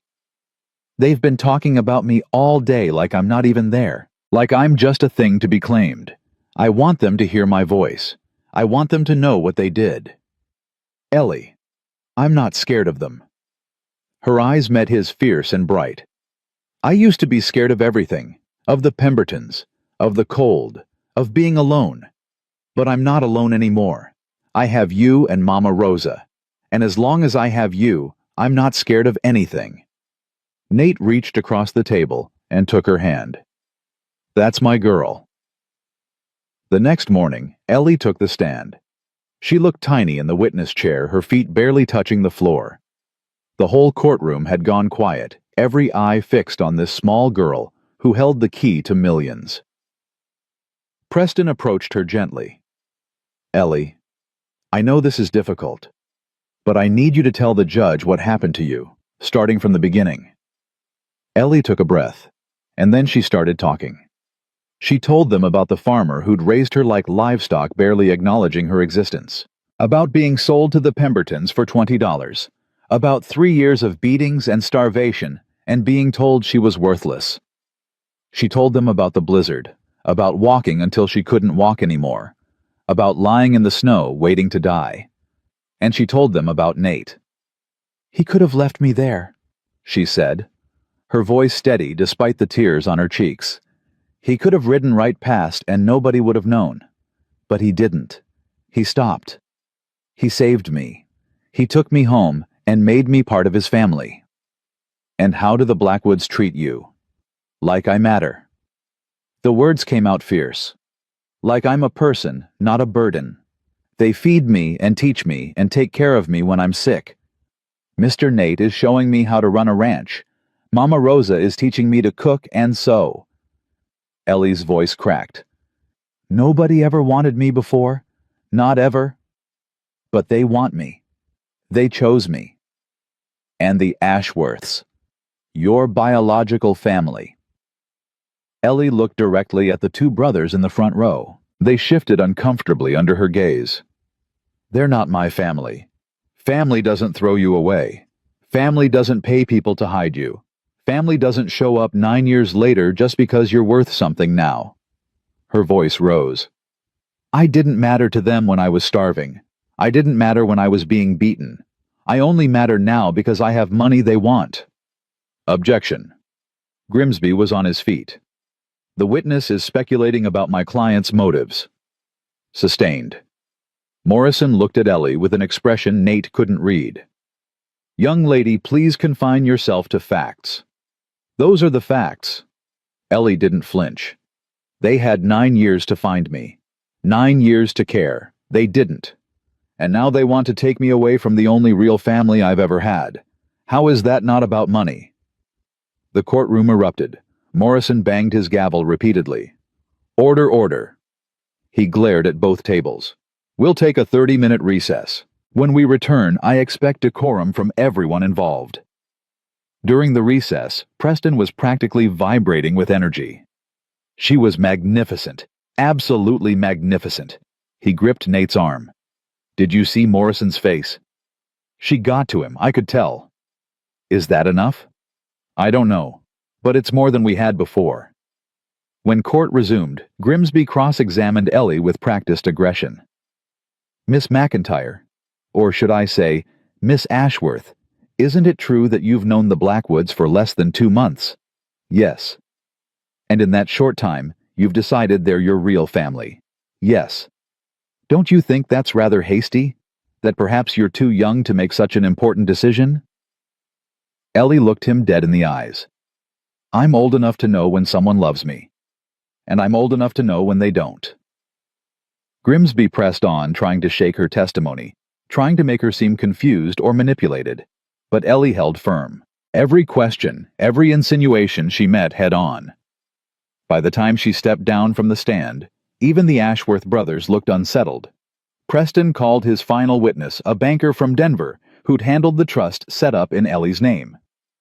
Mr. Thornton, can you explain the terms of the Ashworth Trust as they pertain to Eleanor? Certainly. The trust was established by the late Jeremiah Ashworth upon the death of his daughter Victoria. It places the entirety of the Ashworth estate in trust for Victoria's child to be inherited upon reaching the age of 21. And if the child doesn't reach 21, then the estate reverts to a charitable foundation. The other Ashworth heirs receive nothing. Murmurs swept the courtroom. So the Ashworth brothers have a financial interest in controlling Eleanor until she turns 21. Objection leading the witness. I'll rephrase. Mr. Thornton, who controls the trust assets while the child is a minor. Her legal guardian. They have full discretion over investments, expenditures, and distributions from the trust. Full discretion. So a guardian could theoretically drain the trust completely before the child ever sees a penny. Thornton hesitated. Theoretically, yes, although there are safeguards. Thank you. No further questions. Grimsby tried to recover in his closing argument, painting the Ashworths as loving relatives who only wanted what was best for their niece. But the damage was done. Everyone in that courtroom knew what this case was really about. Preston's closing was brief but devastating. Your Honor, this case isn't complicated. A wealthy family abandoned a child because she was inconvenient. They paid to hide her, then forgot about her for 9 years. Now they want her back, not because they love her, not because they care about her welfare, but because she stands between them and a fortune. He gestured toward Nate, Rosa, and Ellie. These people, the Blackwoods, they didn't have to take Eleanor in. They didn't have to love her, protect her, fight for her. But they did. Not for money, not for status, simply because it was the right thing to do. Preston turned back to the judge. The law may favor blood relatives, but Eleanor isn't just a set of chromosomes. She's a living, breathing child who has finally found a home. Don't take that away from her. Don't reward the people who threw her away. Do what's right. He sat down. Judge Morrison looked at both parties for a long moment. Then he gathered his papers. I'll render my decision tomorrow morning. Court is adjourned. The night before the verdict, nobody slept. Nate paced the boarding house floor until Rosa made him stop. Ellie sat by the window watching the street below her, locket clutched in her hands. What if he says no? She whispered. What if I have to go with them? Then we appeal. Nate's voice was steady despite the fear churning in his gut. We fight. We never stop fighting. But, Ellie? He knelt beside her. Whatever happens tomorrow, I need you to know something. You changed my life. You and Rosa, you gave me something to live for again. No matter what that judge says, no matter where you end up, that won't change. You're my daughter. Always. Ellie threw her arms around him. I don't want to leave you. I don't want to leave home. I know, sweetheart. I know. Rosa joined them, wrapping her arms around both of them. The three of them stayed like that for a long time, holding on to each other in the darkness. Tomorrow would come, whether they were ready or not. All they could do was face it together. The courtroom was silent as Judge Morrison took his seat. Nate's heart hammered against his ribs. Beside him, Rosa gripped his hand so tight her knuckles were white. Ellie sat between them, pale but determined. Across the aisle, the Ashworth brothers looked confident. Grimsby was already smiling as if the verdict was a foregone conclusion. Morrison shuffled his papers, cleared his throat. I've given this case a great deal of thought, he began. The law is clear on matters of custody. Blood relatives have primary claim. That is the standard we apply in cases like this. Nate's stomach dropped. However, Morrison looked up. The law also recognizes that the welfare of the child must be the paramount concern. And in this case, I have serious concerns about placing Eleanor with the Ashworth family. The smile faded from Grimsby's face. The evidence shows that the Ashworth family deliberately abandoned Eleanor at birth. They paid individuals to hide her existence. They made no effort to locate her for 9 years, and their sudden interest in her welfare coincides exactly with their discovery that she stands to inherit a substantial fortune. Morrison's voice hardened. I do not believe for one moment that Randolph and Marcus Ashworth are motivated by familial love. I believe they are motivated by greed, and I will not place a child in the custody of people who view her as nothing more than a financial asset." Ellie made a small sound. Nate squeezed her hand. "Furthermore, I am deeply disturbed by the testimony regarding Eleanor's treatment prior to being found by Mr. Blackwood. She was abused, starved, and ultimately abandoned to die in a blizzard. The chain of custody that led to this treatment originated with the Ashworth family's decision to dispose of her." Morrison looked directly at the Ashworth brothers. "You are not victims in this case, gentlemen. You are perpetrators. Your family created the circumstances that nearly cost this child her life. And now you expect me to reward you with custody." Randolph Ashworth was on his feet. "Your Honor, this is outrageous." "Sit down, Mr. Ashworth." Morrison's voice was ice. "I am not finished." Ashworth sat. "As for Mr. and Mrs. Blackwood—" Morrison's expression softened slightly. "I have rarely seen a clearer example of genuine parental love. They took in a stranger's child, cared for her, protected her, and fought for her against overwhelming odds. They didn't do it for money or recognition. They did it because it was right." He picked up his gavel. "It is the ruling of this court that custody of Eleanor McIntyre, Eleanor Blackwood, is hereby granted to Nathaniel and Rosalinda Blackwood. The adoption proceedings they have initiated will proceed without interference. The Ashworth family's claim is denied, and they are hereby ordered to have no contact with the child." The gavel came down. "Court is adjourned." For a moment, Nate couldn't move, couldn't breathe, couldn't believe what he'd just heard. Then Ellie screamed, not in fear, in joy. She threw herself at Nate, then at Rosa, then at both of them together. She was crying and laughing and saying, "Thank you, thank you, thank you," over and over again. Preston was shaking hands with everyone he could reach. Rosa was sobbing into Nate's shoulder. And Nate just held on to his family and let the tears come. They'd won. Against all odds, against money and power, and everything the Ashworths could throw at them, they'd won. Across the aisle, Grimsby was already packing up his briefcase, his face a mask of professional disappointment. The Ashworth brothers looked stunned, like they'd never lost anything in their lives, and didn't know how to process it. Randolph Ashworth caught Nate's eye. His expression was pure venom. "This isn't over, Blackwood. That girl has our blood, our name, our inheritance." Nate met his gaze without flinching. "She has my name now, and that's the only name that matters." He took Ellie's hand in his, right Rosa's in his left, and walked out of that courtroom without looking back. Outside, the winter sun was shining. The air was cold and clean and full of possibility. "We won." Ellie's voice was full of wonder. "We actually won." "We did." Nate lifted her up and hugged her tight. "You're stuck with us now, kid. Promise. Promise." Rosa wrapped her arms around both of them. "Let's go home," she said softly. Home. The word had never sounded so sweet. They walked toward the wagon that would take them back to the ranch, back to the life they'd built, back to everything that mattered. And somewhere behind them, the Ashworth brothers watched them go, already planning their next move. But Nate didn't care. He had his family. He had his home. He had everything. Whatever came next, they'd face it together. That was what family meant. And nothing, not money, not power, not all the lawyers in the world could take that away. The journey back to the ranch took 2 days, and they were the sweetest 2 days of Nate's life. Ellie chattered nonstop the first few hours, reliving every moment of the trial. How the judge had looked at the Ashworths. How Preston had destroyed their witnesses. How she'd felt standing up to them. "Did you see their faces when the judge said I was staying with you?" She bounced on the wagon seat. "They looked like somebody'd punched them." "I saw." Nate couldn't help but smile. "You did good up there, Ellie. Real good." "I was scared." "Couldn't tell. You looked brave as hell."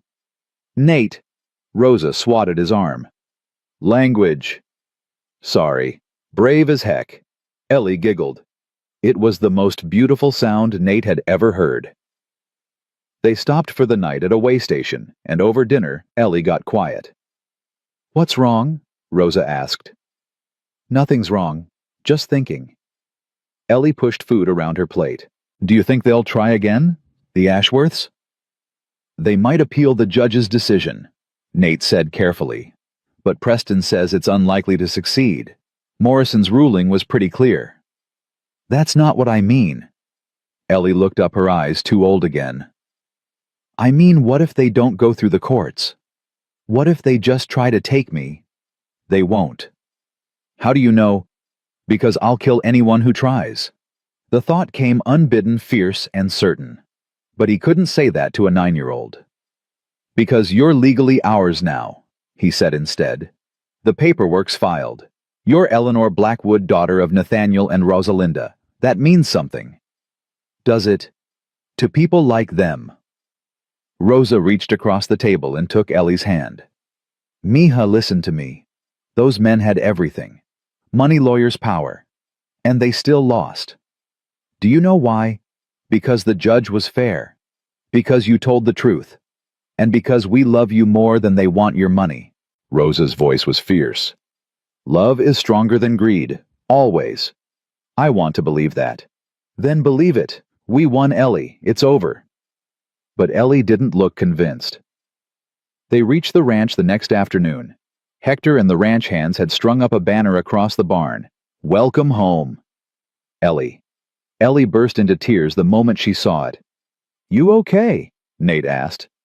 Yeah, it's just nobody ever welcomed me anywhere before. Not really. Better get used to it.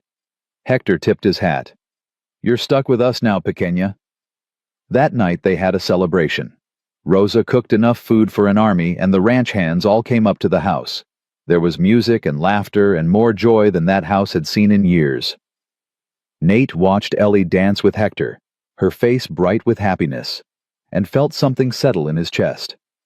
Peace, contentment, the bone-deep satisfaction of knowing his family was safe. Rosa slipped her hand into his. You did it, she said quietly. We did it. No, you. She squeezed his hand. You could have left that girl in the snow. Could have sent her to an orphanage once she was well. Could have given her up when the Ashworths came calling. But you didn't. You fought. She's worth fighting for. I know, but not every man would have seen that. Rosa leaned against his shoulder. You're a good man, Nathaniel Blackwood, whether you believe it or not. Later, after the hands had gone back to the bunkhouse and Ellie had finally fallen asleep, Nate stood on the back porch and looked out at his land. The snow gleamed silver in the moonlight. The mountains rose dark against the stars. Everything was still. Peaceful. Too peaceful. The feeling hit him like a punch to the gut. Something was wrong. He didn't know what, but every instinct he'd honed in 44 years was screaming at him to pay attention. You feel it too. Rosa appeared beside him wrapped in a shawl. Feel what? Like something bad is coming. Nate didn't deny it. Rosa knew him too well for lies. Maybe it's nothing. Maybe I'm just jumpy after everything that's happened. Maybe. Or maybe we should listen to our instincts. Rosa looked toward Ellie's window. I don't trust those men. They had murder in their eyes when we left that courtroom. They lost. They know they can't win through the courts. That's what worries me. Men like that don't accept defeat. They find other ways. Nate thought about Randolph Ashworth's face, the cold promise in his eyes. This isn't over. I'll post guards, he said. Round the clock. Nobody gets near the house without us knowing. You think they'd try something here at the ranch? I think desperate men do desperate things. Nate turned to face her. And the Ashworths just lost millions of dollars because of a 9-year-old girl. That makes them very desperate. They doubled the watch that night, and the night after, and the night after that. A week passed. Nothing happened. 2 weeks. Still nothing. Ellie started to relax. Started to believe she was really safe. Started sleeping through the night without nightmares. Nate wanted to believe it too. Wanted to think the Ashworths had given up and gone back to Boston. But that feeling in his gut wouldn't go away. On the 15th day, he rode out to check the north pasture. It was something he did every week: count the cattle, check the fences, make sure everything was in order. He'd been gone maybe 3 hours when he heard the shot. One gunshot echoing across the valley from the direction of the ranch. Nate kicked Smoke into a gallop and rode like the devil was chasing him. He crested the ridge overlooking the ranch, and his blood turned to ice. 2 wagons in the yard, a dozen men armed. Rosa standing on the porch with a rifle, Hector beside her with his pistol drawn, and Randolph Ashworth holding Ellie by the arm, dragging her toward one of the wagons. No! The word tore out of Nate's throat. He rode straight down the ridge too fast, not caring. Smoke stumbled but caught himself. Nate yanked his rifle from the scabbard and fired a shot into the air. Everyone froze. "Let her go." Nate's voice was deadly calm. "Let her go right now, or I swear to God, I'll kill you where you stand." Ashworth pulled Ellie tighter against him. "You're trespassing Blackwood. This is a citizen's arrest. The girl is coming with us." "Like hell she is." "We have new evidence. Proof that the adoption was fraudulent. A judge in Boston has issued a warrant." "A judge in Boston has no authority here. Federal jurisdiction says otherwise." Ashworth gestured to one of his men who held up an official-looking document. "The marshal will be here tomorrow to enforce it. We're simply taking the girl into protective custody until he arrives." "That's horseshit, and you know it." "Language, Blackwood. There's a child present." Nate dismounted, rifle still trained on Ashworth. Around him, ranch hands were appearing from the barn, from the bunkhouse, all armed. "You've got about 10 seconds to let that girl go before my men start shooting. And you've got about 5 seconds to stand down before my men return fire." Ashworth's smile was cold. "I counted your people, Blackwood. You're outnumbered 2 to 1. This doesn't have to get bloody. Just let us take what's ours." "She's not yours. She's never been yours." "Papa!" Ellie was crying, struggling against Ashworth's grip. "Papa, help!" The word broke something in Nate. He'd lost Sarah. He'd lost Benjamin. He'd spent 8 years in hell alone, and broken, and wishing he'd died instead of them. But he'd been given a second chance, a daughter who called him Papa, a family worth living for. He wasn't losing them. Not again. Not ever. "Hector," Nate said quietly. "On my signal." "Si, jefe." "Rosa, get down." Rosa dropped behind the porch railing. "Ashworth, last chance, let her go. Or what, you'll shoot me in front of all these witnesses? With your daughter watching, I don't think so." Ashworth started backing toward the wagon, dragging Ellie with him. "You're not a killer, Blackwood. You're just a washed-up rancher who got lucky in court. But luck runs out." "You're right. I'm not a killer." Nate lowered his rifle slightly. "But I'm a father, and there's nothing more dangerous than a man protecting his child." He raised the rifle again and fired. The bullet hit the ground inches from Ashworth's feet. The man jumped his grip on Ellie, loosening for just a second. It was enough. Ellie twisted, bit down hard on Ashworth's hand, and ran. All hell broke loose. Ashworth's men went for their guns. The ranch hands opened fire. Someone screamed. Horses reared and bolted. Nate ran forward, firing and reloading on instinct, driving toward Ellie. A bullet whizzed past his ear. Another hit the ground beside him. "Ellie, run to the house." She was running, but one of Ashworth's men was closer. He grabbed her arm, yanked her back. Hector's pistol barked.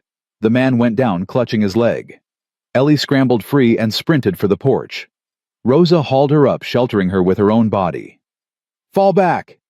Ashworth was shouting. "Fall back to the wagons!" His men retreated, firing as they went. 2 of them were wounded, leaving blood trails in the snow. The rest were dragging them toward the wagons. Nate tracked Ashworth with his rifle. 1 shot. That's all it would take. 1 shot, and this would be over. His finger tightened on the trigger. "Don't." Rosa's voice came from the porch. "Don't, Nate. He's not worth it." Nate held his aim for another heartbeat. 2. 3. Then he lowered the rifle. Ashworth saw it and laughed, wild and unhinged. That's right. You don't have the stomach for it. He was climbing into the wagon, his wounded men piled in behind him. This isn't over, Blackwood. You hear me? We'll be back with the real law, with real authority, and next time, I won't miss. Something in Nate's voice made Ashworth's smile falter. Drive, he told his men. Drive. The wagons lurched into motion, racing down the road toward town. The ranch hands wanted to give chase, but Nate called them off. Let them go. We've got wounded to tend to. Miraculously, none of the ranch hands had been hit.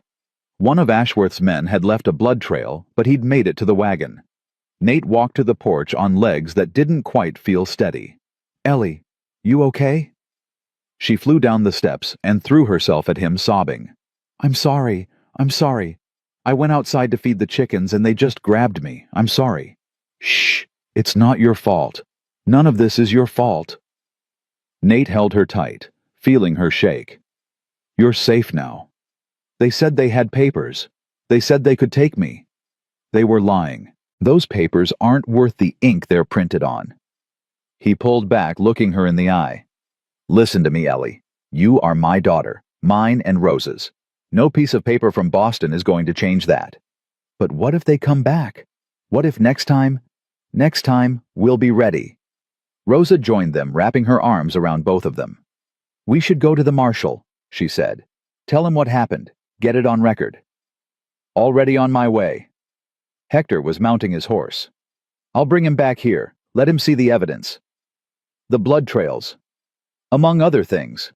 Hector's expression was grim. Those men opened fire on a child. That ain't legal no matter what papers they claim to have.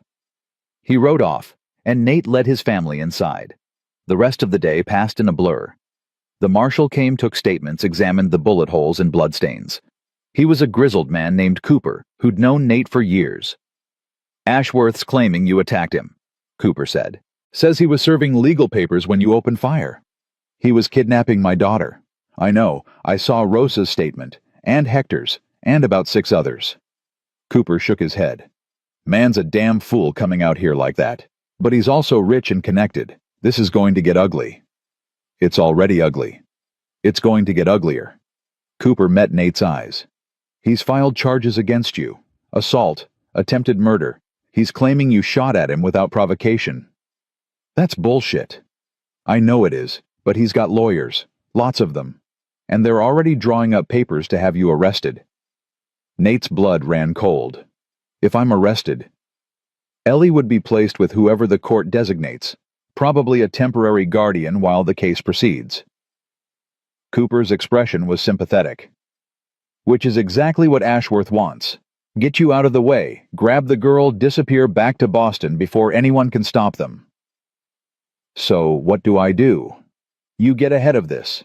File your own charges. Attempted kidnapping, assault, firing on your property, whatever Preston can think of. Cooper stood. And you keep that girl close. Don't let her out of your sight. After Cooper left, Nate found Preston's telegram waiting at the post office in town. The lawyer had heard about the attack and was already on his way. He arrived 2 days later, furious. They did what? Preston paced Nate's study like a caged animal. They actually tried to kidnap her. They said they had papers. Forgeries. I already checked. There's no judge in Boston, federal or otherwise, who issued any such warrant. Preston slammed his hand on the desk. This was an illegal action by desperate men. And now they're trying to turn it around on you. Can they do that? They can try. And with enough money and enough lawyers, they might succeed. Preston pulled out his notebook. We need to move fast. File countercharges. Get depositions from every witness. Document everything. And if it goes to trial, then we fight, again. Preston's eyes were hard. But Nate, I need you to understand something. The Ashworths have unlimited resources. They can drag this out for years. Appeal after appeal after appeal. Even if you win, it'll cost you everything. I don't care about the cost. I know, but I need you to be realistic. They're going to come at you with everything they have. Your finances, your past. They'll try to prove you're unfit. That Rosa married you under false pretenses. That Ellie was coerced into choosing you. None of that's true. Doesn't matter. Truth is what you can prove in court. Preston sat down heavily. I'm not trying to discourage you. I'm trying to prepare you. This could be a long war. Then it's a war. Nate's voice was steel. I didn't start it, but I sure as hell plan to finish it. The next 3 months were the hardest of Nate's life. The legal battles consumed everything. Money, time, peace of mind. Every week brought new motions, new hearings, new attempts by the Ashworths to either take Ellie or destroy the Blackwoods trying. They tried to claim the ranch, tried to freeze Nate's assets, tried to have Rosa deported on some trumped-up immigration technicality. Preston fought them at every turn, but it was exhausting and expensive. Nate sold cattle, sold horses, mortgaged the ranch, whatever it took. Through it all, Ellie watched with frightened eyes. We could just run, she said one night. Go to Mexico or Canada, somewhere they can't find us. No. Nate's voice was firm. We don't run. We stand and fight. But you're losing everything. The ranch, your money. All because of me. Not because of you. Because of them. He took her hands. Ellie, listen. This ranch, this money, none of it matters. Not compared to you. I could lose everything and still have what's important. But, no buts. You're my daughter. That's not negotiable. That's not up for sale. And no amount of legal pressure is going to change my mind. Ellie cried herself to sleep that night. And many nights after. But she didn't give up. None of them did. Rosa took in sewing to help with money. Ellie did extra chores without being asked. The ranch hands worked double shifts without complaint. Everyone pulled together. Because they understood what was at stake. This wasn't just about one girl. It was about whether money and power could override love and family. Whether the law served justice or just served the wealthy. And slowly, painfully, they started to win. Preston got one of Ashworth's forged documents thrown out. Then another. Then he found a witness, a clerk in Boston who admitted to being paid to fabricate records. The case began to crumble. By summer, the Ashworths were on the defensive. Their lawyers were making mistakes. Their witnesses were contradicting each other. The judge, a different one this time, appointed to hear the appeals, was losing patience. In August, he called both parties into chambers. Nate and Preston sat on one side. The Ashworth brothers and their lead counsel sat on the other. The judge didn't waste time. Gentlemen, I've reviewed every filing in this case, and I have to say, I'm appalled. He looked at the Ashworths. You've abused the legal system. You've filed frivolous motions. You've submitted false evidence. And you've harassed a family that has done nothing but try to care for a child. Your Honor, if I may, the Ashworth lawyer began. You may not. I'm still talking. The judge's voice was ice. I'm dismissing all of your appeals, all of your countersuits, all of it. The original custody ruling stands. Eleanor Blackwood is the legal daughter of Nathaniel and Rosalinda Blackwood, and that is final.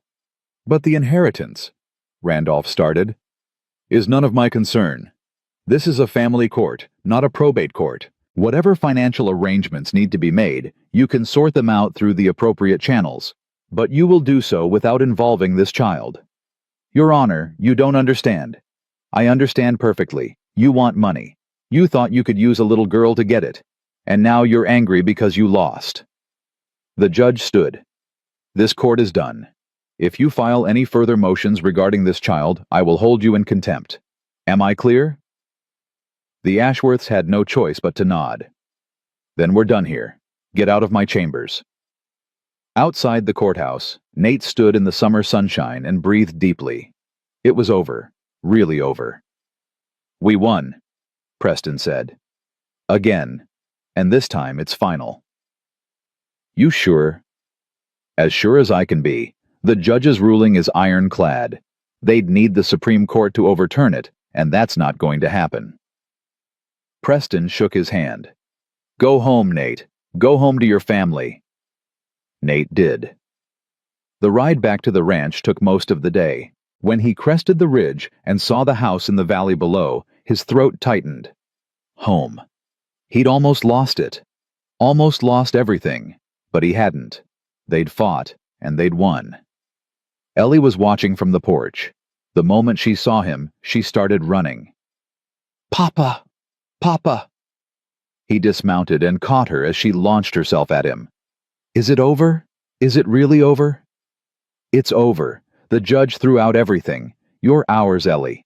Forever. Legally. Officially. No more appeals. No more fights." She burst into tears. Happy tears this time.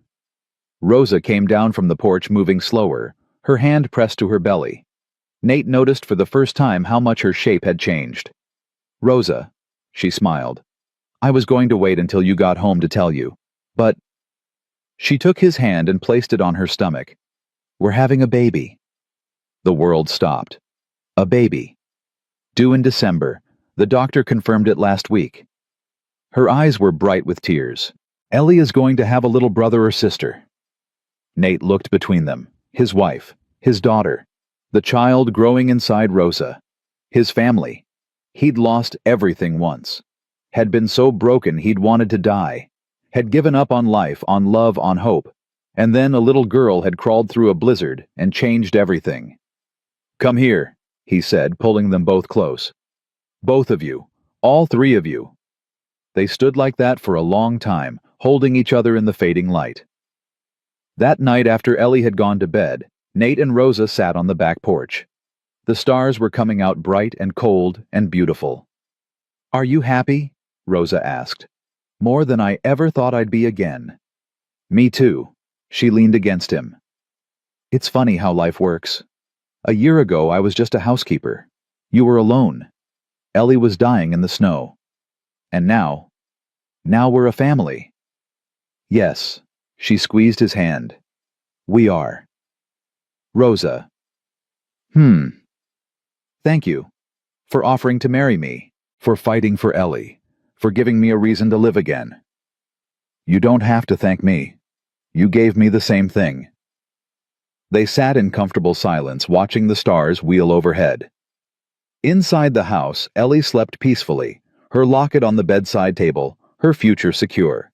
She dreamed of horses, and home, and a baby brother or sister to teach everything she'd learned. She dreamed of growing up here on this ranch with parents who loved her. She didn't dream of cold or fear or abandonment. Those nightmares were gone. The years passed. Ellie grew from a frightened 9-year-old into a confident young woman. She learned to ride like she was born in the saddle. Learned to rope and brand and manage the ranch books. Learned everything Nate could teach her. Her little brother came first, a squalling red-faced baby they named Benjamin after the son Nate had lost. Then a sister, Sarah, 2 years later. Then another brother, Diego, named for Rosa's late husband. The ranch prospered. Word spread about the rancher who'd fought the Ashworth family and won. People respected that. Respected Nate. Ellie's inheritance sat in trust untouched. She didn't need it. Didn't want it. It was blood money tainted by the family that had thrown her away. When she turned 21, she signed it all over to charity. Every penny. The same charities her grandfather had tried to avoid. The Ashworth brothers never recovered from the loss. Their business collapsed. Their reputation crumbled. They died bitter and alone exactly as they deserved. But that was later. Much later. For now, on a winter evening 5 years after Nate had pulled Ellie from the snow, the Blackwood family gathered around the dinner table. Ellie, 14, now helped Rosa serve the meal, while little Benjamin chased 3-year-old Sarah around the room. Nate watched them with a contentment so deep it hurt. "Papa," Ellie said, sitting down, "Hector says I'm ready to ride the North Range by myself. Says I know it as well as anyone. You probably do. You've got a good eye for cattle. So can I tomorrow. We'll see. That means yes." She grinned. "Thank you." "Don't thank me yet. I'm coming with you. Make sure you really are ready." "I am ready. I've been ready for months. Then one more day won't hurt. They ate in the warm glow of the fire with laughter and love filling the spaces where there had once been only silence. After dinner, Nate stood on the back porch with Rosa watching the snow fall. The same snow that had nearly killed Ellie. The same cold that had brought her into his life. "Do you ever think about that day?" Rosa asked. "When you found her. Every day. What do you think would have happened if you'd ridden past if Smoke hadn't stopped?" "I don't know. Don't like to think about it." "But do you think it was fate, God? Some kind of miracle?" Nate thought about it. About a broken rancher who'd given up on life. About a dying child who wouldn't give up. About how their paths had crossed in the middle of nowhere. "I think," he said slowly, "that sometimes the universe gives you a second chance, if you're smart enough to take it. And you took it. We all did." He pulled her close. "You, me, Ellie. We all got a second chance. And we made damn sure not to waste it." Inside, Ellie was reading to her younger siblings. Her voice carried through the open door, telling a story about a brave girl and a fierce rancher, and a family built from love instead of blood. Nate listened and smiled. They'd come so far. Through blizzards and legal battles and the cruelty of people who valued money over human life. They'd lost and won and lost and won again, but they'd done it together. And that made all the difference. "Come on," Rosa said, tugging his hand. "It's cold out here. Let's go inside." "In a minute." Nate stood there a moment longer, looking out at the snow-covered prairie. Somewhere out there in the darkness was the place where he'd found Ellie, the place where both their lives had changed forever. He sent up a silent prayer of thanks to whatever force had put him there that day, to whatever reason Smoke had stopped, to whatever stubborn spark had kept Ellie alive long enough for him to find her. Then he turned and walked inside, closing the door on the cold. His family was waiting. His daughter. His wife. His children. Everything that mattered was right here in this house, in this moment. And Nathaniel Blackwood, broken rancher, reluctant father, fierce protector, finally understood what it meant to be truly wealthy. Not in money, not in land, not in any of the things the Ashworths had valued, but in love, in family, in the knowledge that you'd do anything, sacrifice everything to protect the people who mattered most. That was the only wealth worth having, and he wouldn't trade it for all the gold in the world.